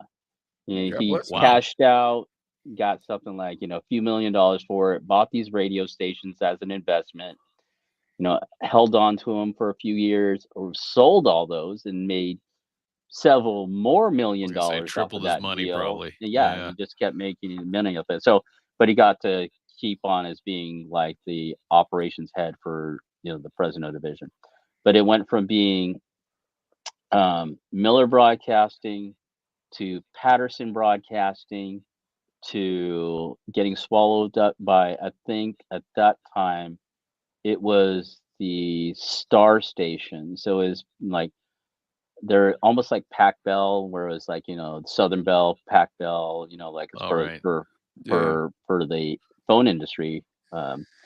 It was Pacific Star, Southern Star, and just all these other. And this is when they first started automating stuff, and they would have these, centers, these hubs basically, where they would just get people to track shows, and then they would just, drop in their vocals, into these long form shows, and they were just figuring out a way. This is all basically the precursor to the automation days that you see now in radio. Yeah. But Okay. Pacific Star basically ended up being the last thing before it got swallowed up by, I think Pacific Star turned into Clear Channel, if I remember right. I might be Oh, missing one okay. other takeover. But at that time, so uh, it was like I said, they were creating this Potterstown atmosphere of, at that time, I think it was still, the precursor for Live Nation and was Live Effects. Mm. They were the promoters, but then they were also owned by the same people that own like Clear Channel. So they could basically produce the shows, run the shows, and advertise all on the same product. So they were always taking in money, whether it was the ticket buyer for the show, they were giving them money from being the promoter of the show to the radio station. So they could pretty much wash their own money at that And point. billboards too, by the way. Yeah. Right? Yeah, Yeah. that's They had right. billboards. That's Clear Lamar, Channel right. yeah. Outdoor. Oh my Yeah, gosh. that's Yeah. So right. it was just this, and that's how they was, and I think they were also kind of getting into cahoots with record labels of creating this Seemed like it. seasonal work chart or workflow of building up artists, getting them the radio play, creating this concert tour, and then just repeating the cycle. It is Genius. basically taking money in the whole entire time. Genius Yeah. That until was the people stopped business listening plan. to radio. That's Yeah. the thing. When the Yeah. internet came, it was like, all right, see you later, radio. Yeah. Yeah, it's different now because it's, kids consume, I should say consume audio very differently now. Yeah. You got Spotify, Pandora, YouTube, Apple Music, Amazon Music, all these digital streaming platforms, but they're still for me, you're only renting the music at that point. It's only the access that you get. For me, there will be nothing as owning the music, which is having a physical piece of media, like your background right there, or I think that's a background of all those Yeah. records. What record do you Is want? I'll get it. yeah, that's a physical Oh, media, shoot. and that's something you could hold in your hand Yeah. and then have somebody sign and put back into your collection. And then if you're a smart DJ, you could retire off that. You'll have pieces in your collection that can Are valuable. are actual valuable, because whether you have Yeah. it signed or just have like a first pressing or a promo pressing, to me that was the promo presses that I have, that I still have in the sealed plastic. You know, Sealed. Biggie's first album, Puffy's first album, Mary J. Wow. Blige's first album. You know, all these things. Those are collector's items now. And, So you jack doubles. You jack doubles from the promo. Oh, well, Jack so triples, bro, because you being needed in doubles to the, spin, and then you needed and this one to is keep forever, like a Star Wars toy. That's smart. this is every every DJ that was a radio DJ. That's one of the reasons that you wanted to, as a club DJ, wanted to get into radio and be So the you could radio have DJ, was because you would get serviced. Yeah. You would automatically get up on the service list for all the record labels, and it'd be super simple, and all they wanted from you, excuse me, was your address. And so every day became Christmas because you would always get vinyl Boxes of vinyl, dropped yeah. off of your house. You got it at your house. We had it at the station, At the man. station, That's nice. yeah. Yeah, I would always tell them, just deliver it to my house, because I would tell the record reps, man, don't deliver to the station because they'll get jacked by one of the other Danny DJs. P's gonna steal it. Yeah, show prep. Oh yeah, back in the day, man. Because before radio, when I'd go to the record store, and Mike remembers, I'd drop my whole paycheck at the record store easily. Yeah, this is pre-digital, so you would have to go. Where the records were. So for me, mid '90s, early '90s, all the way up till probably when they started doing a lot of Rick the Rebel digital servicing with the CDs and stuff. We would have to go to the record stores. Like, I would make the trip down to LA and then trip to San Francisco once a month, usually midweek. And I would do my circuit around in San Francisco would be, or the Bay Area would be, drive up, come through the South Side into San Jose, grab what I needed from Groove Records, make my way. Then I would go to my record pool shop, which would be in Fremont, Bass Records. Grab my record pool records there, then go across into the city, into San Francisco. There is like 2 or 3 shops that I would shop out there, like the Record Wrap, BPM. God, I forgot what the other one was called. Then I would go grab my house records, because I would go to Berkeley to go shop at Speedy and at Primal, because those were all the house records that I would get, because I was doing a lot of house parties as well. Was there record stores in Fresno, or not? Just not the same? There was a few, but it really became what they could access. And for a lot of guys, if they were trying to be like, I think it was Sound Connection was the one here in Fresno, and that was, I don't know if you guys know, or the name B Down, or sounds familiar. I don't know. He was a DJ that was working a lot here in Fresno, but him and this other guy named Alan, they were running this shop that was basically right across the street from Roosevelt High School. And, I knew the guys there. I would stop in and, ask them, because I was curious to see what they were getting there, who was servicing them. And they would just, they had some friends that were, independent record promoters, and they would still get, a little couple choice pieces, but it would always be these, far out records that, like, I don't know if I could be able to get that in a rotation anywhere, or where it would work for me. Stuff you're in not a nightclub. play. So so it'd be stuff like, they're okay, but they're not hit records. So you would go to where, people had access, or the better, record store. For me, like when I was playing a lot of these raves and house parties, especially on the dancier side, the records that you would have to get the stuff from UK. You were buying UK records. You weren't waiting for all the American. import. Wow. Yeah, you were buying. Yeah, you were paying like $11.50 to whatever, spending. I would drop at least $300-$400 a month, just on records. It's All right, insane, so dude. what are you doing today, baby Dave? You came back to Fresno. I came back because I moved back, ended up doing radio. I became a promotions marketing director for iHeart, or actually at that time it was when I moved back in 2008 from Vegas. It was still Clear Channel at the time. Yeah. So I came back, became the promotions marketing director for the Fresno cluster, which was basically 8 radio stations. Did that basically all the way up to last year in 2000. No, 2021 is when I basically got out of radio. I got headhunted for a marketing gig, and now I work at the Save Mart Center in Fresno, which is Yeah, an it's awesome. arena.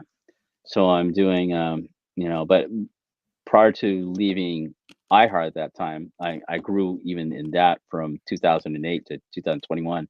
Because I left as a regional marketing director for iHeart, which Oh, that's means pretty I big. had Bakersfield, Monterey Salinas, Fresno, Stockton Modesto, and I'm missing somebody.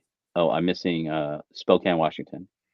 Huh. They looped them into our region, and Wow. so I was basically overseeing the national and regional promotions for basically 30 radio stations in those markets. So Wow. Wow, that'd be fun. That's great. So after I left iHeart, you Stressful. just you That'd be you stressful. It'd be brought fun. that in too, huh? yeah, Okay. Okay. Yeah. so yeah. So is it more stress working Lots of for the juggles. arena or working in radio? As my boss here at the arena likes to put it, she says, "Your work," because she's an old radio person too, so done a lot of radio, and that's one of the reasons that she hired me because I've already done the promotional stuff. And she goes like, "You're the best guy out of all the guys that I've had access to as far as work ethic, and then being able to dot my I's, cross my T's." And she basically says, you're at the same bar per se. You've just moved over a couple of bar seats." Ah, gotcha. Gotcha. So it's Okay. Okay. because it's still marketing. You're just moving down the chain. Instead of being the end result where you're trying to get this on the radio, you're basically managing the radio people, and you're that buffer between the promoters and the radio personnel or whatever your media partners are. So your And then title is marketing director? I am marketing manager for the Manager. Save Mart Center, ASM Global. What shows you guys got coming up?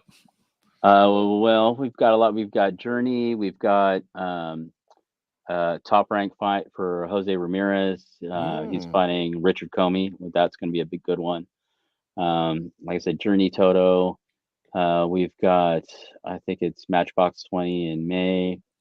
We just announced RBD, which is a huge Latin act. That's just Rebel we Day, literally RBD, right? Yeah. Okay. yeah. Yeah. But we're waiting for a lot of it's been a kind of a struggle for a lot of promoters, just because California is the way it is. California had the hardest COVID restrictions, and then when that ended, the gas thing happened, and so it just became inexpensive to bring a tour through California. Yeah. And then we're still waiting for country to kind of like get out of the stadium business and try to get back into arenas. Yeah, because your arena holds 10,000.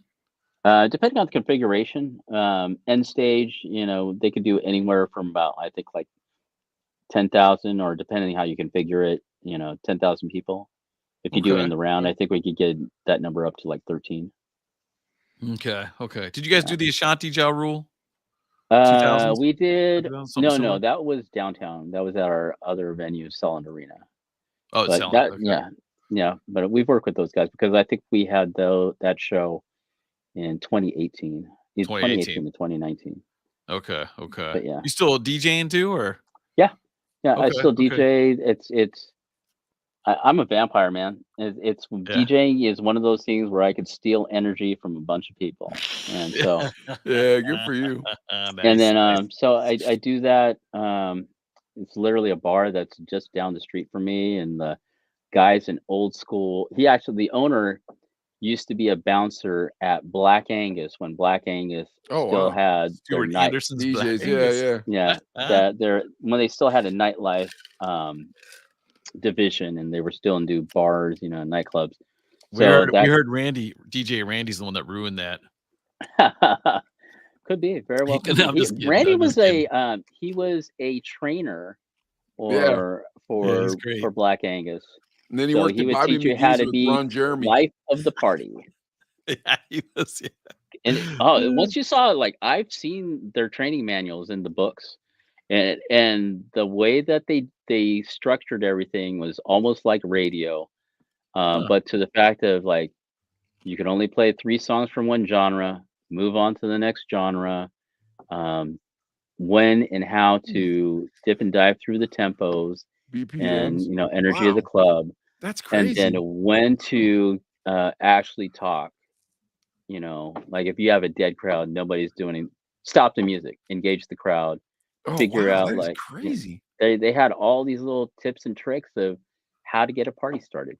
Could you imagine, I Adelaide? gotta We would have see been able that. to take those classes before we were Yeah, I going to want the to see club. this manual, We'd have man. never had them shootings.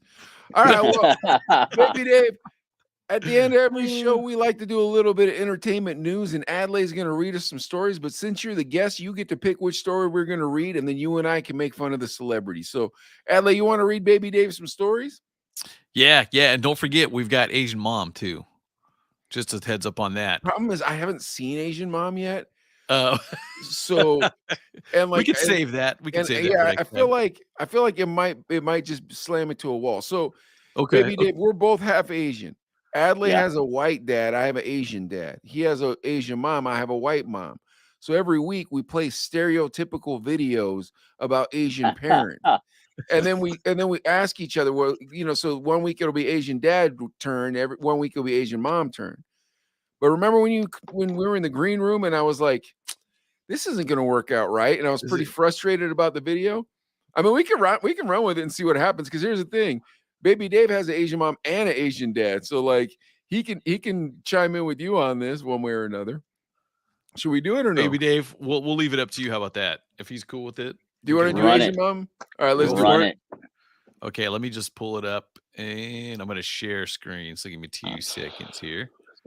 I hope this isn't like a I don't know if it's 14-minute gonna. video. I'm gonna hit share. It might start playing. That's the thing. Let's see. That's fine. Oh wait. Let's see what happens. Oh no. Okay, we're good. We're good. Okay, you guys ready? Yeah, I'm ready. You look like prostitute. Go put on pants. Do you have boyfriend? Don't change boy like you change t-shirt. Is he rich? Why you so dark? Is he the black guy? Why you go out every day trying to have sex? Why you go out you try to sell drugs? Why you like the black guy? I raised you all by myself. How many boyfriends you have? Don't forget your culture. I know you try to sex every day. So embarrass me. Why you eat outside all the time? Waste the money. Eat at home. Be good boy. Let's my baby. But yeah, honey, do for me. Honey, do for me. Honey, do for me. Honey, do for me. Do for me. Buy one get one free. Do for me. Confucius say, honey, it's cold outside. I already made dinner. Take it the table ready. Eat. My son is so lazy. Is this your friend? So handsome. How come my son not like your son? Sit straight. No shaky leg. No elbow. My daughter so fat. So skinny. You need to eat more. Why you so fat? So fat. How many times I tell you, you're not my son anymore? You so respect me.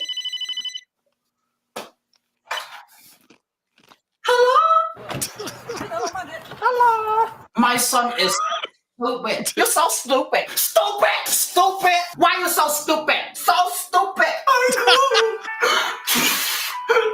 Hi. Hello, pretty princess. You don't like it here? Go join their family. You need to finish your food. There is hungry children in Africa. Ayah. Ayah. Ayah. Ayah. Ayah. Ayah. Ayah. Soy milk. Not the tiger bomb. The tiger bomb. I tell you, no boyfriend. What the hell are you looking at? Honey, is that your girlfriend? Hello? B is for bitch. Hi, Avery. What's up, everybody? Does your Asian mom act? Okay. You want to put us in 3?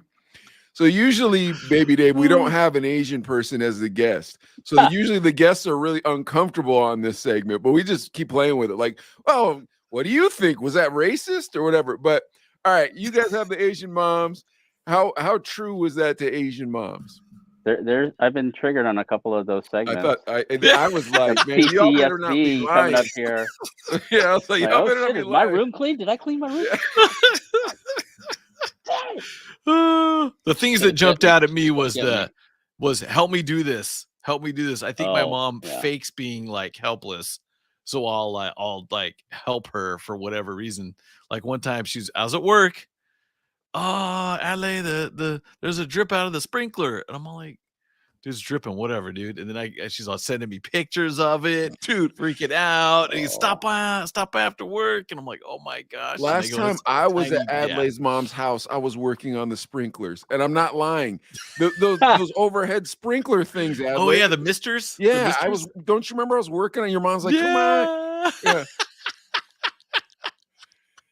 Oh, that's too funny too. And then I think the other thing is eat.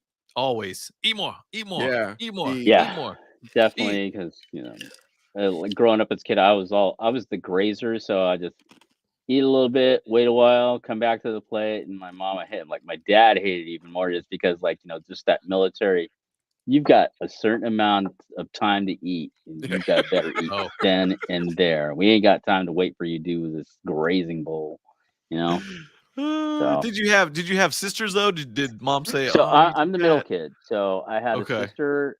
She's 3 years older than I am, and then I have a brother that's 2 years younger than I am. So I am the troubled middle child. The middle. Okay. Because I do remember. Well, my mom would talk about, but it was never to the boys. It would be to the girls. Like, oh, you got to lose weight. You're too fat. Yeah, exactly. Like, I heard I'm that like, one. Yeah, that one. I'm like, oh my you're gosh. too fat. But the boys would be like, eat. You got to eat. Too skinny. The not eat out. Don't eat out too. Don't eat out. You're wasting money. That was another one. Well, no, like because my mom was an actual nurse in the Philippines, and then she moved over here. She tried to basically. She didn't want, because Filipinos are very strict on their diets too, as far as what they eat, and they most Seventh-day Adventists are either vegetarian, or hardcore vegan now. Just because it's a healthier lifestyle. So she would just a lot of tofu. How did your mom allow all this going on when you were 17 and DJing and all that? Speaking of Asian moms, she hated it.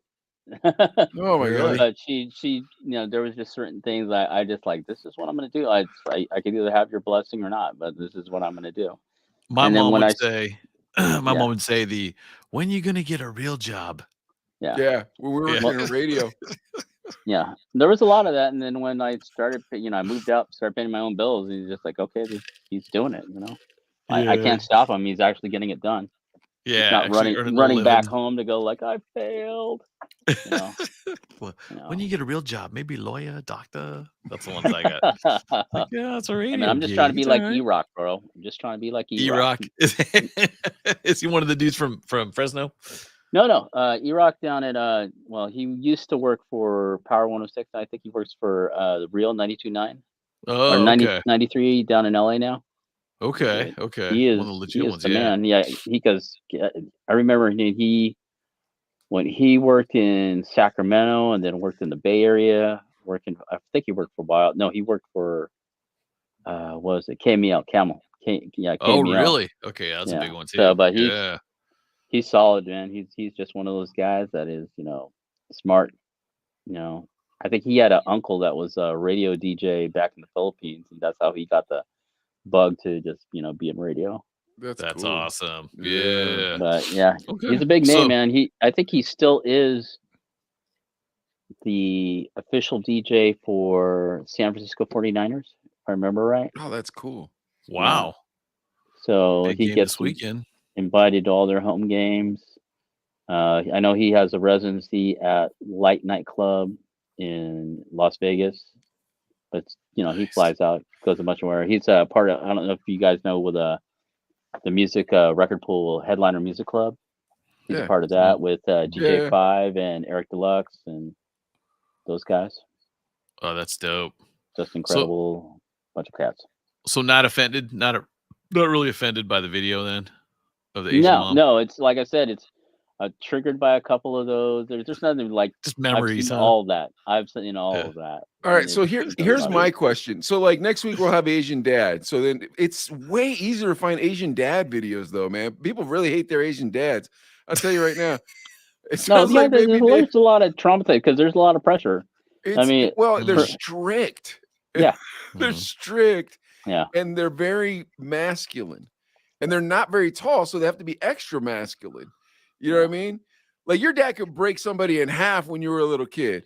Yeah. Then you get older and you're like, wow, you're 5'4". You know? Yeah. That was my dad. I'll tell you that right now. But yeah, anyways, this is what I was going to ask. So my wife is Caucasian. And so a couple of weeks ago, I was like, man, we should come up with a bit. And I was like, let's do this bit, Asian mom and Asian dad. Asian mom was first. And it was a funny song. I was laughing, so on and so forth. And I was talking with her about it. I said, did you think the bit was funny? She was like, I don't know. Is it racist? And I was like, I don't think it's racist because I'm Asian. So I feel like I'm supposed to be able to pull that, to do that. Yeah. But then she was like, but what if a white person would have sent you that video? So what do you guys think about that? Like, what if a white person sent you that video and was like, hey, Dave, what do you think of this? If there was a white hey, person that was portraying the Asian mom, you know, and didn't do a good job of it, yeah, that I can see it coming off as being racist. You know, no, I'm saying, I'm saying, what if one of your white homeboys text you that or email just the video of the just Asian. the video and was like, hey, Dave, I know you'll like this or something to that effect? Would that be racist? Find my mom. That's how did you find my mom? And how did you know that she did all that? Yeah, I think it depends on who the person is. I think I mean, like if it's one of my homies, then we're good. We write on because I have friends of every ethnicity, and you gender, whatever, you know. Yeah. And if I can't make fun of you, why are we friends? Come on. Yeah. You know? Yeah. You have to have that certain level of friendship where you know what's funny and what you can get away with. Exactly. And that it still be tasteful. Because at the end of the day, friendships are all about commonalities. And if there's an experience that, like you've shared with your friends, because I'm sure that whether it's going to the movies and laughing at the same funny scene of, Step Brothers or, going to a nightclub and experience like a world-renowned DJ and going like, holy crap, that was, it's that shared experience between, I don't know why I'm like Italian all of a sudden, but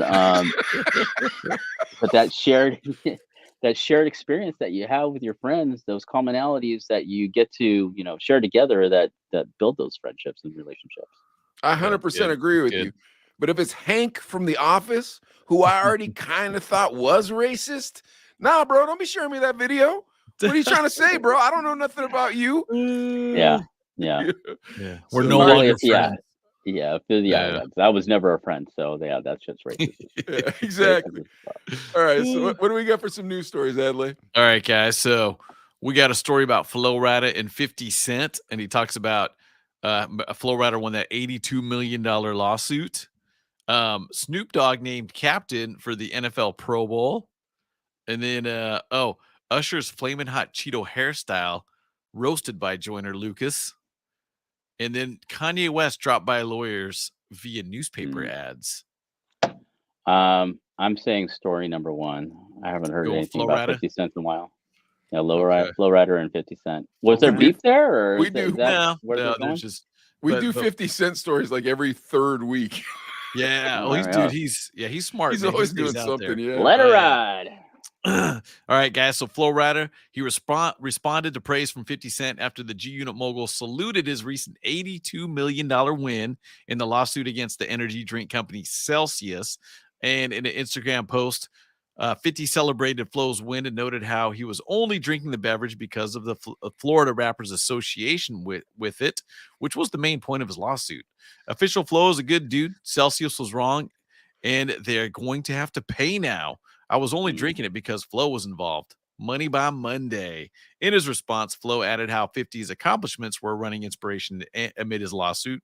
Quote, love you, brother. Always appreciated and a true inspiration to the situation in a way you've accomplished in your ventures, he said. So, Flo Rida actually filed this suit against Celsius for allegedly cutting him out of profits. And then in an interview to discuss the situation on CNBC, the rapper explained that he felt popularized the product. He felt he popularized the product he got behind back in 2014, but had never seen the commission he was owed.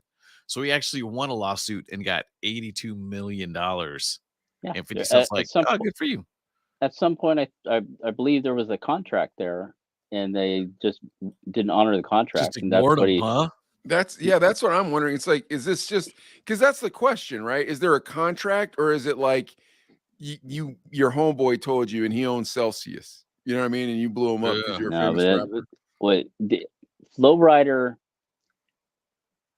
since I've met him back in 2004, is a businessman first and Mm. foremost. He's a rapper, musician, artist second. He's a businessman first. Huh. Because pretty good. I remember seeing his contracts for when he would do his performance contracts. So I got to see, as when we would throw shows for KLUC, like Red, White, and Boom on like 4th of July weekend. We would have to, get all the tech writers and, hospitality writers. And he would, it's his signature. It's not his agent. It's his signature Oh wow. that's on those things. So he knew specifically what he wanted. He knows what a contract is, and he knows smart enough to like pay me my money. Hey, baby Dave, I got a question for you. What's the worst rider you ever saw? I could tell you a couple interesting ones. Come on. Don't waste our time. Come on. I know. Well, it's just kind of like just interesting in the way it is. So, the most interesting one I saw was from Cyndi Lauper. I love Cyndi Lauper too, but go ahead. So she likes to be barefoot a lot, like all the time. That's her thing. Like if you ever seen her perform live, she's usually barefoot, and there's a lot of rugs on the stage. That's how it's comfort for her. That's how she does her deal. And she's not she wasn't one of those pop artists that had a bunch of dancers or anything. She just usually was on the musician side. So in her hospitality rider, she would have to have freshly laundered towels on her dressing room floor. Freshly laundered. So she would arrive, she would basically they would tell whoever was at the venue, she's 5 minutes out, put down the towels.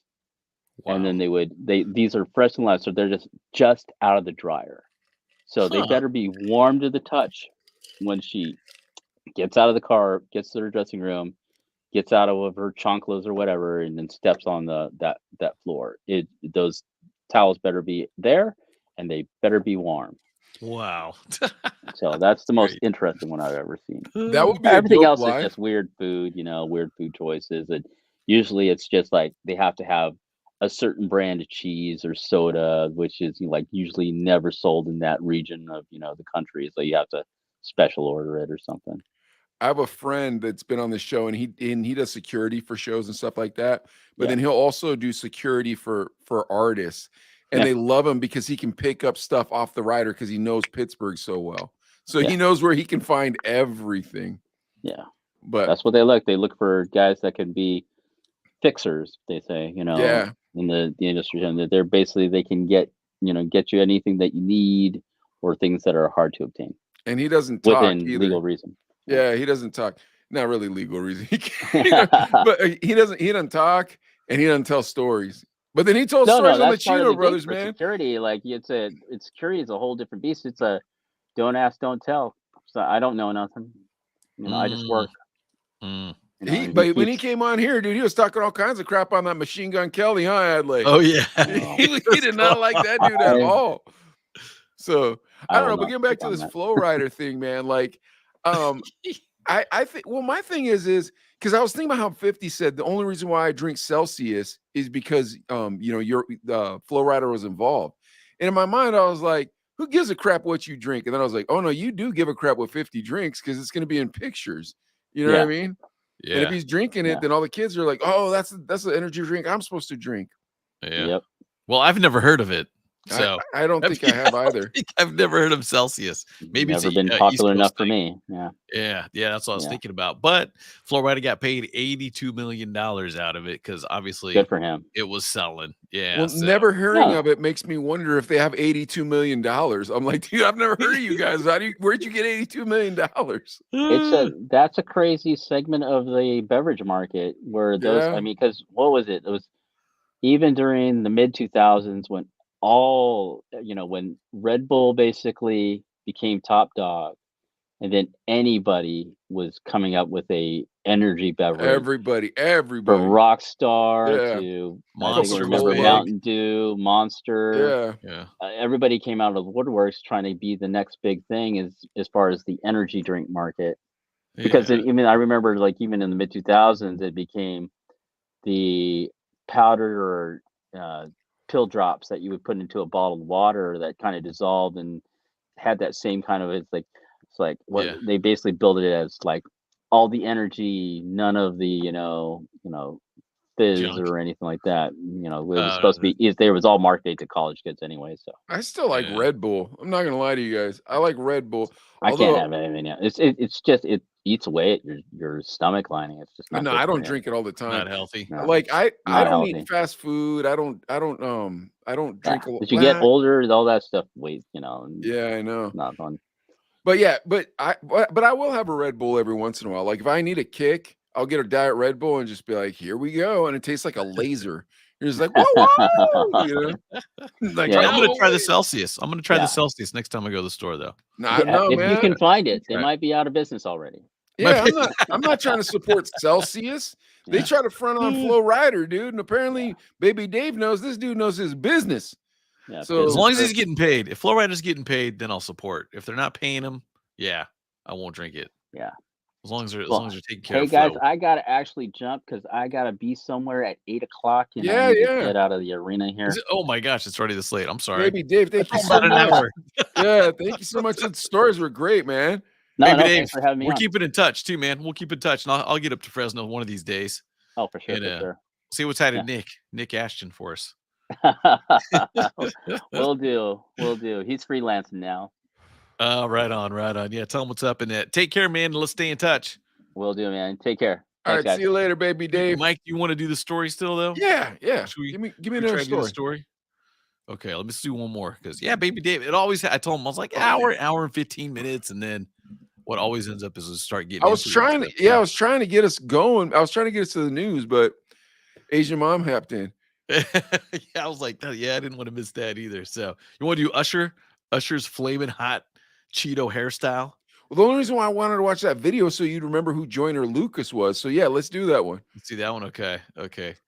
This is a funny story too. So Usher's new hairstyle has got the internet talking, and Joyner Lucas joined in on the conversation by roasting the R&B legend's latest cut.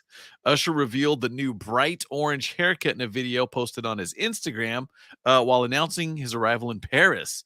After the video was reshared by the Shade Room, Joyner wasted no time in clowning the hitmaker's fluorescent fade. He says, "My N look like a flaming hot Cheeto." Hashtag legend. Joyner wrote with a laughing face emoji. The rapper wasn't the only one with jokes, as one fan quipped that Usher had been in Vegas too long, referencing the singer's Sin City residency. Another Instagram user speculated that the 44-year-old was going through a midlife crisis. Here's my thing. Is Usher gay, right? Is he gay? I don't know. No, he's got kids. He's been married. I mean, I think he just went through a divorce. Maybe, I don't know. Maybe it's a midlife thing then for real. I think he's gay, isn't he?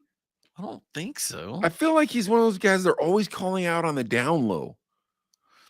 Yeah, like on Black Twitter. Interesting. I feel like they're always saying that he's on the down low. Maybe I'm wrong. Maybe I'm mistaken him for a different artist. But so that's why the hair thing, it's like, yeah, but if he's flamboyant or whatever. That being said, what did Joyner Lucas said he looked like a flaming hot bag of Cheetos? Flaming hot Cheeto, yeah. You look like a flaming hot Cheeto. Yeah. Interesting. I'm telling you, that's Rick's asking for a picture. Can I post this picture up? Yeah, put it up, dude. Let's see. Okay, it's the Instagram story, but this should show us a work. picture? Oh, I gotta share. Hold on one sec, guys. Give me a sec to present. And you gotta click like 4 things here. But he's Usher. I'm telling you, but they say that about Diddy too. Yeah, bro.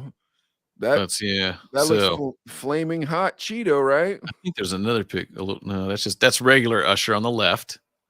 And Joyner Lucas flaming on the hot right. Cheeto. Yeah.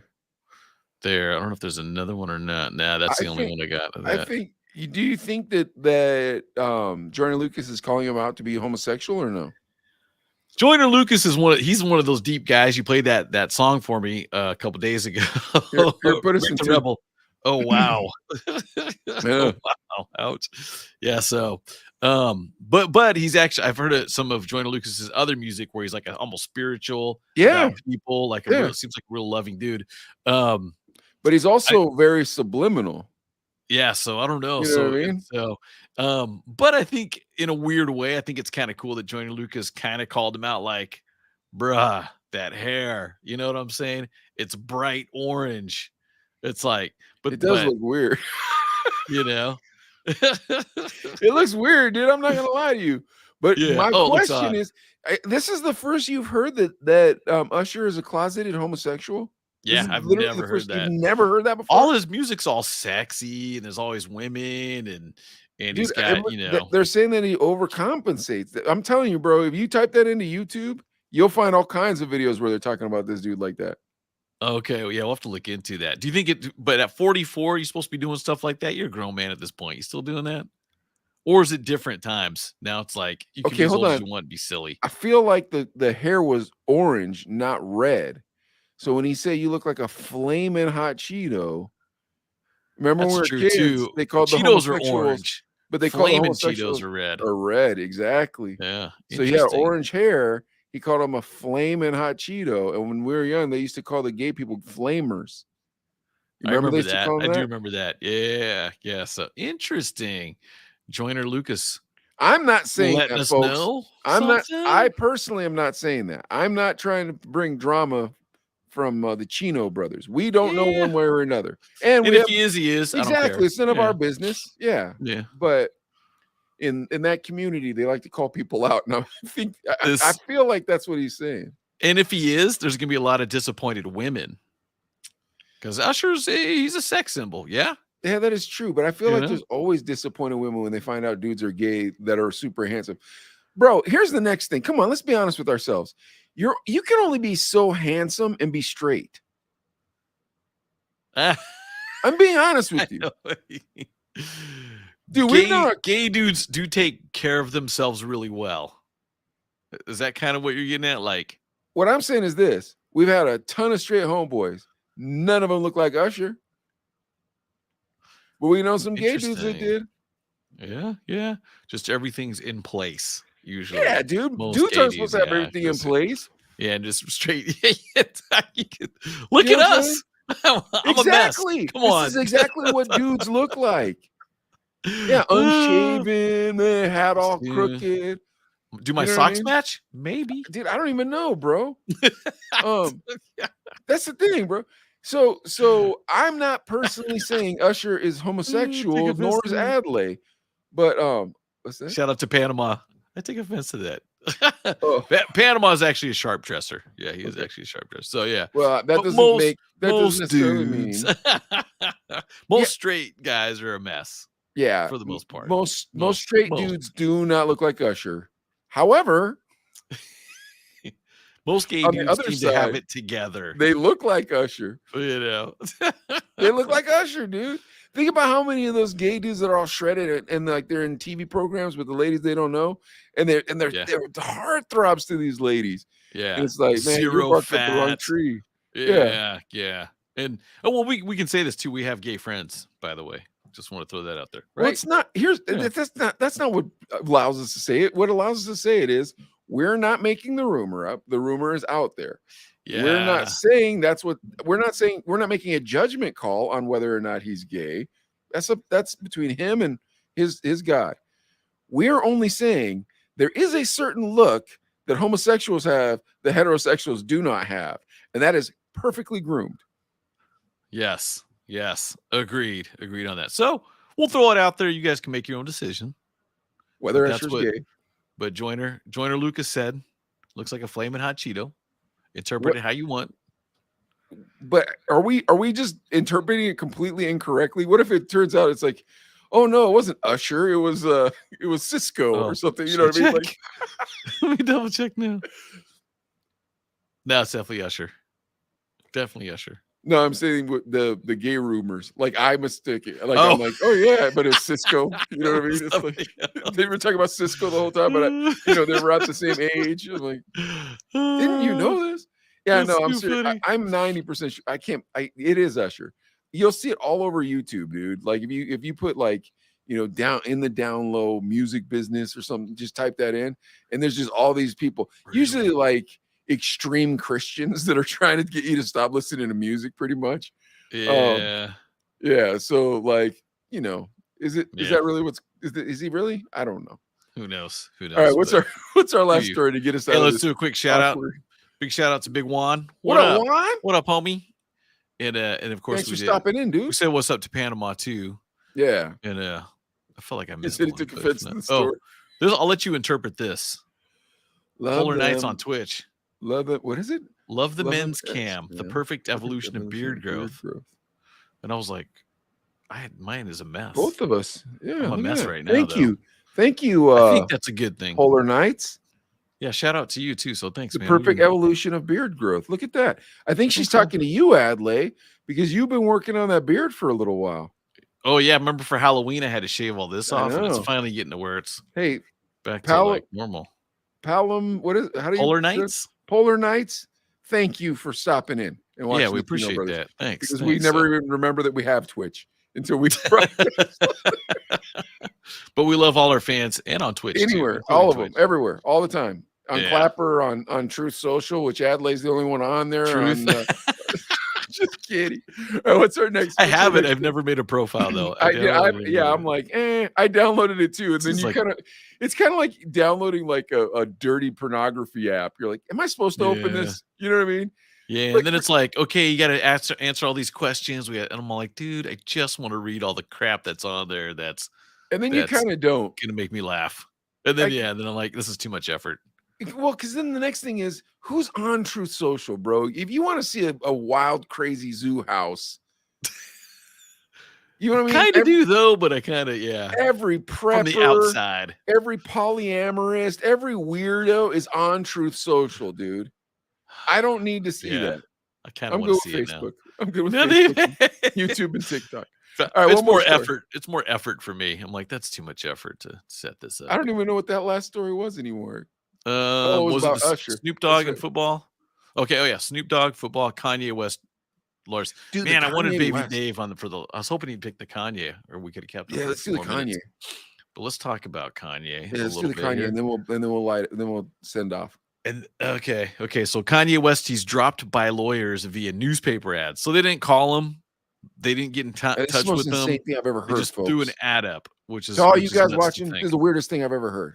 Yeah, so Kanye West lawyers have announced they've cut ties with the superstar, the turbulent superstar, through newspaper ads after not being able to contact him. So they couldn't get a hold of him. Now, the law firm Greenberg Torbeek has reportedly taken out a pair of ads in Los Angeles newspapers to publicly renounce their association with Kanye. The move is described as a multi-pronged approach designed to apprise him of the withdrawal order, which would finalize him being dropped as a client. Basically, nobody wants anything to do with Kanye at this point. Not even his lawyers. Yeah. He pays the lawyers. That is bananas, dude. Yeah. It blows me away because, lawyers, I feel like lawyers Are scumbags. they're always ready to take your money. Yeah.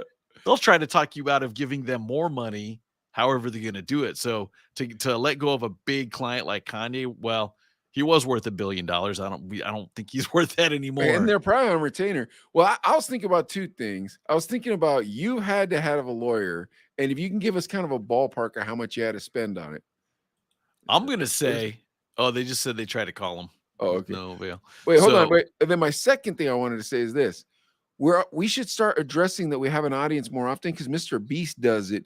They'll be like, hey, you guys out there watching us. We never do that. I always forget that people are watching us. I think you and I are just on a Skype call. But I go was going to ahead. say, hey, you guys watching, let us know if you think Usher's gay or not in the comments. But then I'm thinking like, well, maybe not. I think he's Is gay, that too though. much? I thought he was gay. Put in I the don't care comments they if put you it in the guys think he comments. is or not. Yeah, I think don't he know. is gay, though.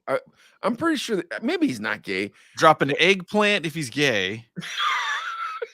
A peach if he's not, right? All right, so Kanye's lawyers dropped him. This is so, and dude, think about this, okay? When you got divorced, Yeah. like, did you give like a chunk to the lawyer at first? Oh, yeah. and then you had to keep paying him. Dude, if the lawyer and a crack dealer is the same thing. The first time is free.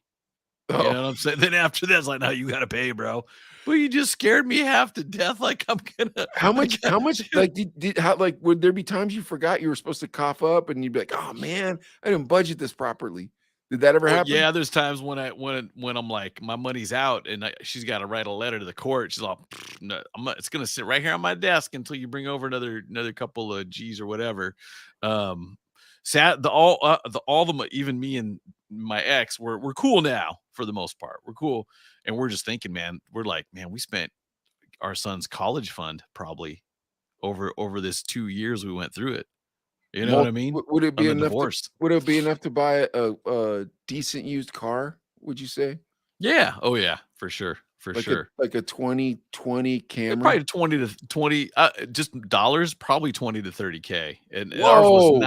ours was not a complicated case. Really? Complicated, but it was like, yeah, but $30,000 and it wasn't complicated. Yeah, and it wasn't there. I've heard horror stories of people spending hundreds of dollars, and it's like, that's yeah. But Panama wants to tell you something. What was eggplant again? I can't remember. Is that mean he's gay? Eggplant's gay. Peach is straight. Okay. Oh, yeah. My cousin's back east. Everybody knows, dude. Everybody knows Usher's gay besides you. I can't find certain things. Sometimes I'll bring up information to you, and it's the first time you've heard it, and I'm like, how have you never heard it before? What does the fist and the arm mean? That's how Usher likes it, bro. That's what he's trying to tell you. Oh, that's too funny. Muscle men. Funny. Oh my god. All right, what's our but back to Kanye. Kanye the lawyer. And that's the crazy part. If a lawyer is paying money to put ads in newspapers to say we are no longer down with Kanye, he's no longer a client, we'll no longer be accepting his money, then that's serious. But I don't know, it might be kind of late too. At this point, you're like, all right, dude, come on. You're 2 months late to the cancel Kanye show, right? It's been a couple months because they're thinking like we could still get some more money. I'm thinking, you know what? Ding, I think he's out of money. Yeah, I think that might be it. You're correct. I like your assessment of that.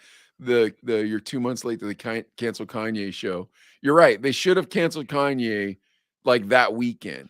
But at the same time, how about this idea? What if this could be the idea? It's old nerdy white dudes, right? And like they're representing Kanye, and then they're like, man, look at all this press this is getting. We could get a lot of press for our law firm if we just put an ad in the paper. It's going to go national and viral. Yeah, gee, that's true too. Because we're talking about it. We're talking about it. You know what I mean? Yeah. And I'm trying. What was the company's name? Yeah. Where'd it go? Greenberg Trorig. Greenberg Trorig did the noble thing and dropped Kanye. Noble. But they took, let me spell that second word for you. Traurig. Trorig. They did not do the noble thing. Adley, do you have your phone near you? Yeah. All right. Let's do something wild, dude. You ready? Yeah. Do you think you can meet me on live on TikTok and we'll do our last story on TikTok on the air? Yeah, let's do it while you guys are watching. Oh, you guys are going to witness this. Okay, so you guys are going to witness this. But but forgive me if I'm impolite to Adley when he doesn't understand how to use technology. I don't use TikTok. We just did this yesterday. Here we go. Ready? Tell me when you're at the live page. Okay, I'm on my profile. I'm adding plus button, and I'm going over to net. Right? Wait. Live. All the way right. I need live. Oh shoot. This is you guys. This is how it is in our rehearsals. So you ready? Go live. Yeah, go live. Bang. Okay. Let's see what happens. All right. Oh, makes my gut look big. Hold on. Hold on, dude. Oh, the green screen looks green in TikTok. Yeah, no, isn't that cool? Shoot. So yeah, you guys hang tight though. We got one more story for you. All right, let's read our last story while I'm trying to find you. Oh, dude, I wanted to shoot. This is one I'm gonna throw this headline out to you. All right, go ahead. Let me know if you want to do it or not. Might be too much, but relentless wave of robbers are forcing Houston business owners to sleep in their businesses with guns. Holy cow. Like it's gotten so bad in Houston that they just stay in their business so they won't get robbed. Holy cow. People in Houston are sleeping in their Okay, businesses. yeah, we're doing this one. We're doing this one. So there's business owners there in Houston, and Mike, you're a business owner. They I'm say that absolutely a business owner. yeah, crime spree, described as a relentless wave of robberies, is forcing them to sleep at their businesses overnight, armed with guns. Now, let's see. Coach's Pub, this is a pub out there, obviously. He told the news that he saved up money for many years and moved to Houston to purchase a bar and accomplish his dream. And, quote, I lived in my RV for the first 4 months that I was here in Houston to get it started. And honestly, it was my baby. But just 8 months later, he says that a string of robberies might put him out of business. He's even gotten to know the favorite drink of one of the robbers caught on surveillance.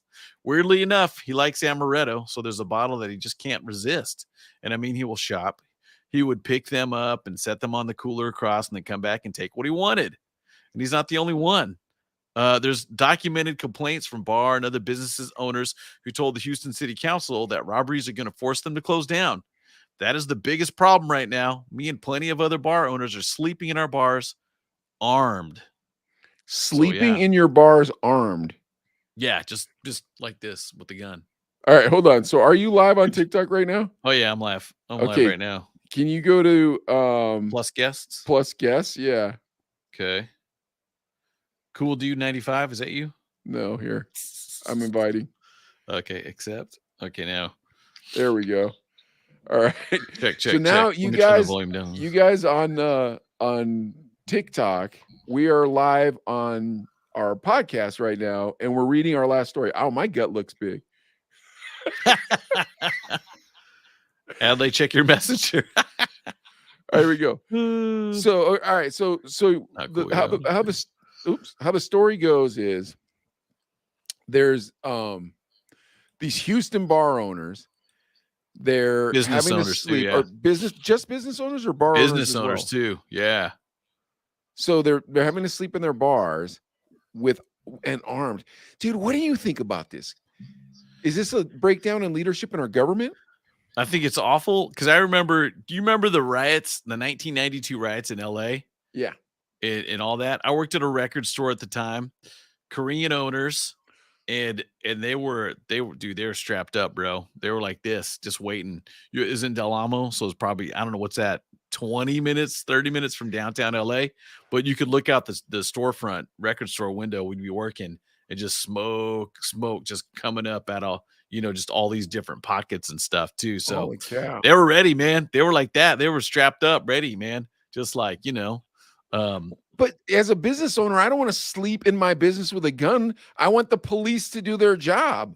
Why aren't the police doing their job in Houston? Yeah, in Houston, you would think would handle business like that, don't you think? They'd be like, Texas, "Come on, right?" Yeah. Now, this one guy does say that okay, their businesses are complaining that the response is too slow. The response times to the alarms are anywhere from an hour to 4 hours. What the? So one guy says, hey, the police aren't responding quick enough to robberies. And he says, I love police officers, but I think if we don't pay attention to the smaller problems, they become bigger problems. These guys that robbed the place, they're in and out in 15 minutes. We have a police substation that's 2 blocks away from us. And the quickest response that we've gotten is around 45 minutes. We know that we're the ones that are policing them right now. So holy cow. I don't know. Would you, if it got that bad, are you going to post up in your store? Like, no, I don't know. I'll say this during the riots, like a couple years ago, there was going to be a BLM march right down the street from my shop, and the police came over and they're like, we can't protect you. And I'm like, are you out of your mind? Yeah, dude. So like we went and got a bunch of wood, boarded up the windows, and I bought a bunch of extra pepper spray or bear spray. Because I'm like, dude, if they come down, we just got to spray them with this bear spray, bro. Start a riot and stuff. Well, if they were coming at us, like if they're already rioting, we just have I was like, dude, because we had to protect the shop. So I guess I would sleep in my shop. I don't know if dude, here's the thing. Someone needs to step up as a policeman and do their job. Like dude, I see this in California all the time where they're robbing everything. And then when you go to the store, everything's behind the plastic in California. Yeah, it's still a lot like that. Yeah, I was at a restaurant today and they still had the plexiglass screen. No, I'm not even talking about the COVID thing. I'm talking about like if I Oh want to get yeah. razors and I'm at Walmart in California, I have to get somebody to help me out because there's Yeah. so much theft that every single thing is behind a plastic thing. Dude, I needed an inner tube for my bike, just random. It's locked up now. When one of those things, you push the button for service, ding. 5 minutes goes by, ding. Yeah, you're like, am I Another pushing the 5. right button? Yeah, and I'm all like, dude. So I end up just, breaking it and stealing a couple because I can't Oh, wait. good You for know, no, I'm you. just kidding. I'm kidding. I just end up not buying it. So I'm thinking like they're probably losing business because of that. Because like I can't get to it, I can't buy it. So it's a lose-lose in that situation. Either it gets stolen or it doesn't get bought. So either way, they're not making money. These guys are saying even the break-ins too. This guy's saying like, okay, they broke into my place, so many times. He said, I've spent around 100 grand between the amount of money that it's taken to repair, the amount of bottles that they're taking, Oh my and gosh. and then obviously the money that they're taking too. So it's like I can't afford to repair it anymore. So what's that do to a neighborhood when it just kind of falls apart, Dude, looks you just have to unkempt? bail. You just have to. I'll tell you exactly what would happen if I got to a place where I thought I was going to be robbed like that. I just moved my shop. I wouldn't. I wouldn't stay. Now, what if the guy broke in while you were armed and sleeping? Can you shoot him? I have no idea. I would assume yes, right? Tell us in I the know a comments there personal on TikTok, residence. you guys, if they could shoot them, and you guys in the comments here. I don't know if you could shoot them or not. I feel like in California, if they come into your home, You can shoot them. you can shoot them. But a business, I'm not sure. I'm really not sure. So even with the gun, what are you going to do? You know, I don't know. Let's see. I'm trying to That's why see if you there's any need more. pepper spray, dude. You need all that non-lethal stuff, bro. You know what I mean? Like the tasers and all that. Yeah, or like remember they have the guns and it shoots out a net and Yeah. captures them. Yeah, you Maybe need something like that. that. Yeah, because I don't know, dude. I'd feel like you'd want to hurt. You've been robbed before. I haven't been robbed. I've been Sucks. burglarized. Or no, I have been robbed, not burglarized. Wait, What's the difference? one is you're home, the other is you're not home. I was the one. I've had my Oh, house robbed when I wasn't home, but okay. Dogs, yeah. yeah, you got Rick to the get Rebels can keep dogs. dogs. That's not a bad. Even a dog, a small dog that just barks, would scare people. Yeah, okay. So I've been broken into, and they took stuff from me, Mhm. and I remember I was angry. I got my Oh car yeah, stereo oh jacked, yeah.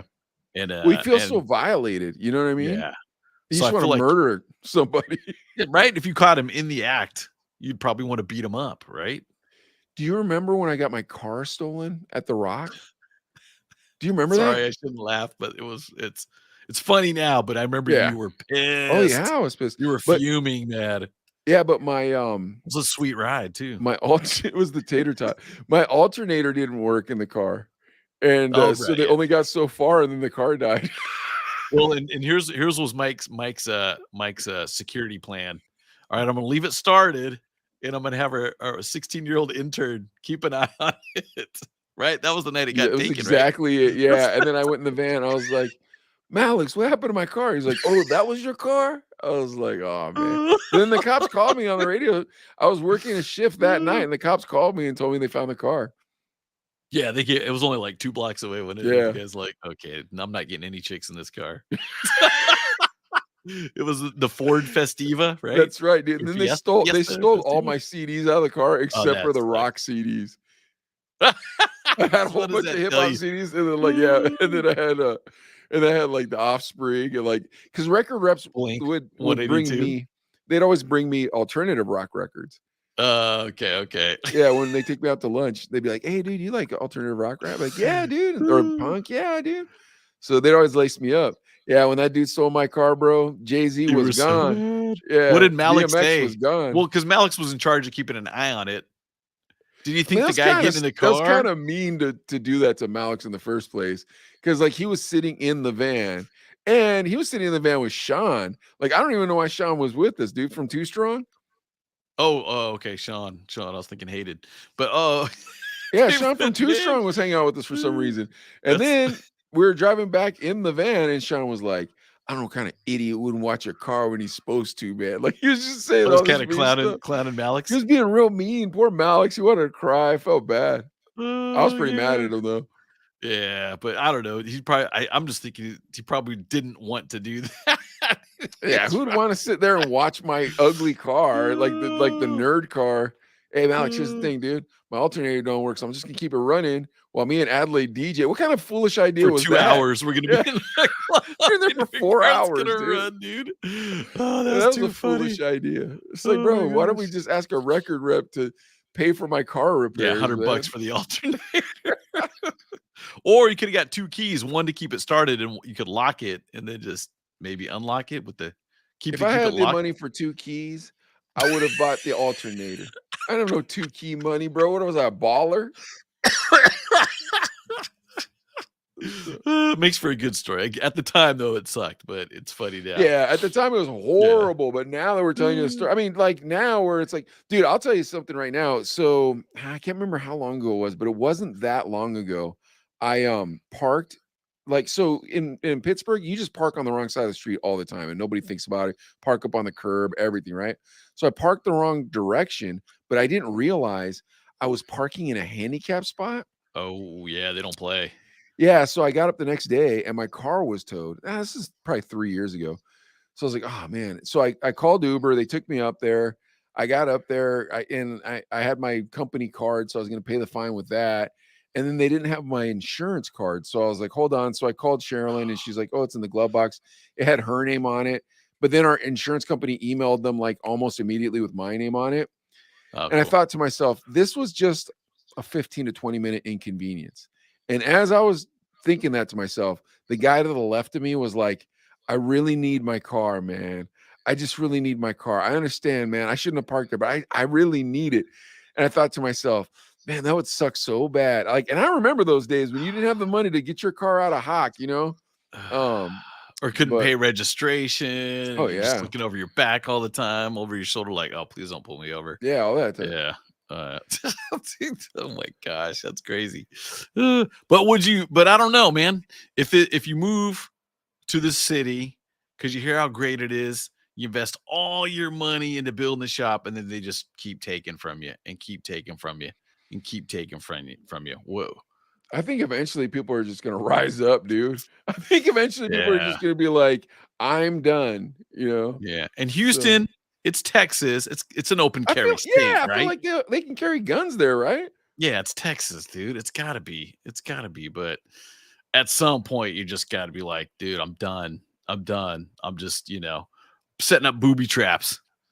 Setting up booby traps in my five and dime or whatever, like just a general store type thing. Dude, I You saw know? these crazy booby traps on YouTube, and they're legal in all 50 states, and you don't have to have a permit for them. And there's just little things that have a firing pin on them, and you put a shotgun shell on the other side of it. Also, you actually shoot the intruder and it's Yeah. legal. I mean, I don't know you're supposed to shoot the intruder, but it's like this.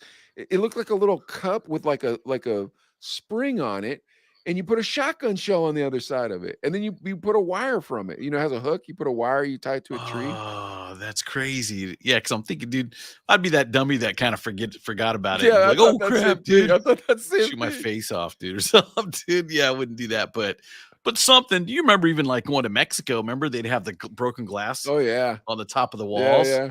You're like, ooh, because that can't be legal here. I can't imagine a lot of things in Mexico are legal here, but that definitely not. All right, you guys, we're gonna wrap this up, but I Yeah, want I to tell gotta you guys poop. one last story as we're wrapping up because Adley brought up Mexico. I remember one time me and Adley went to Mexico and I was filming, and he looked at the camera and he goes, hey, over here in Mexico, they have Viagra, which is what we call Viagra. And I just took a sample pill. I'll tell you what happens in 45 minutes. All right, you guys, follow us on TikTok, follow us on Instagram, follow us on YouTube. We're at 9,500. We're at like 3,200 on TikTok. And for all you watching us on TikTok right now, thank you so much for watching our last news story. And now you see that we have green screens behind us. All right, we'll see you on the next one, you guys. See you later. Boom. End.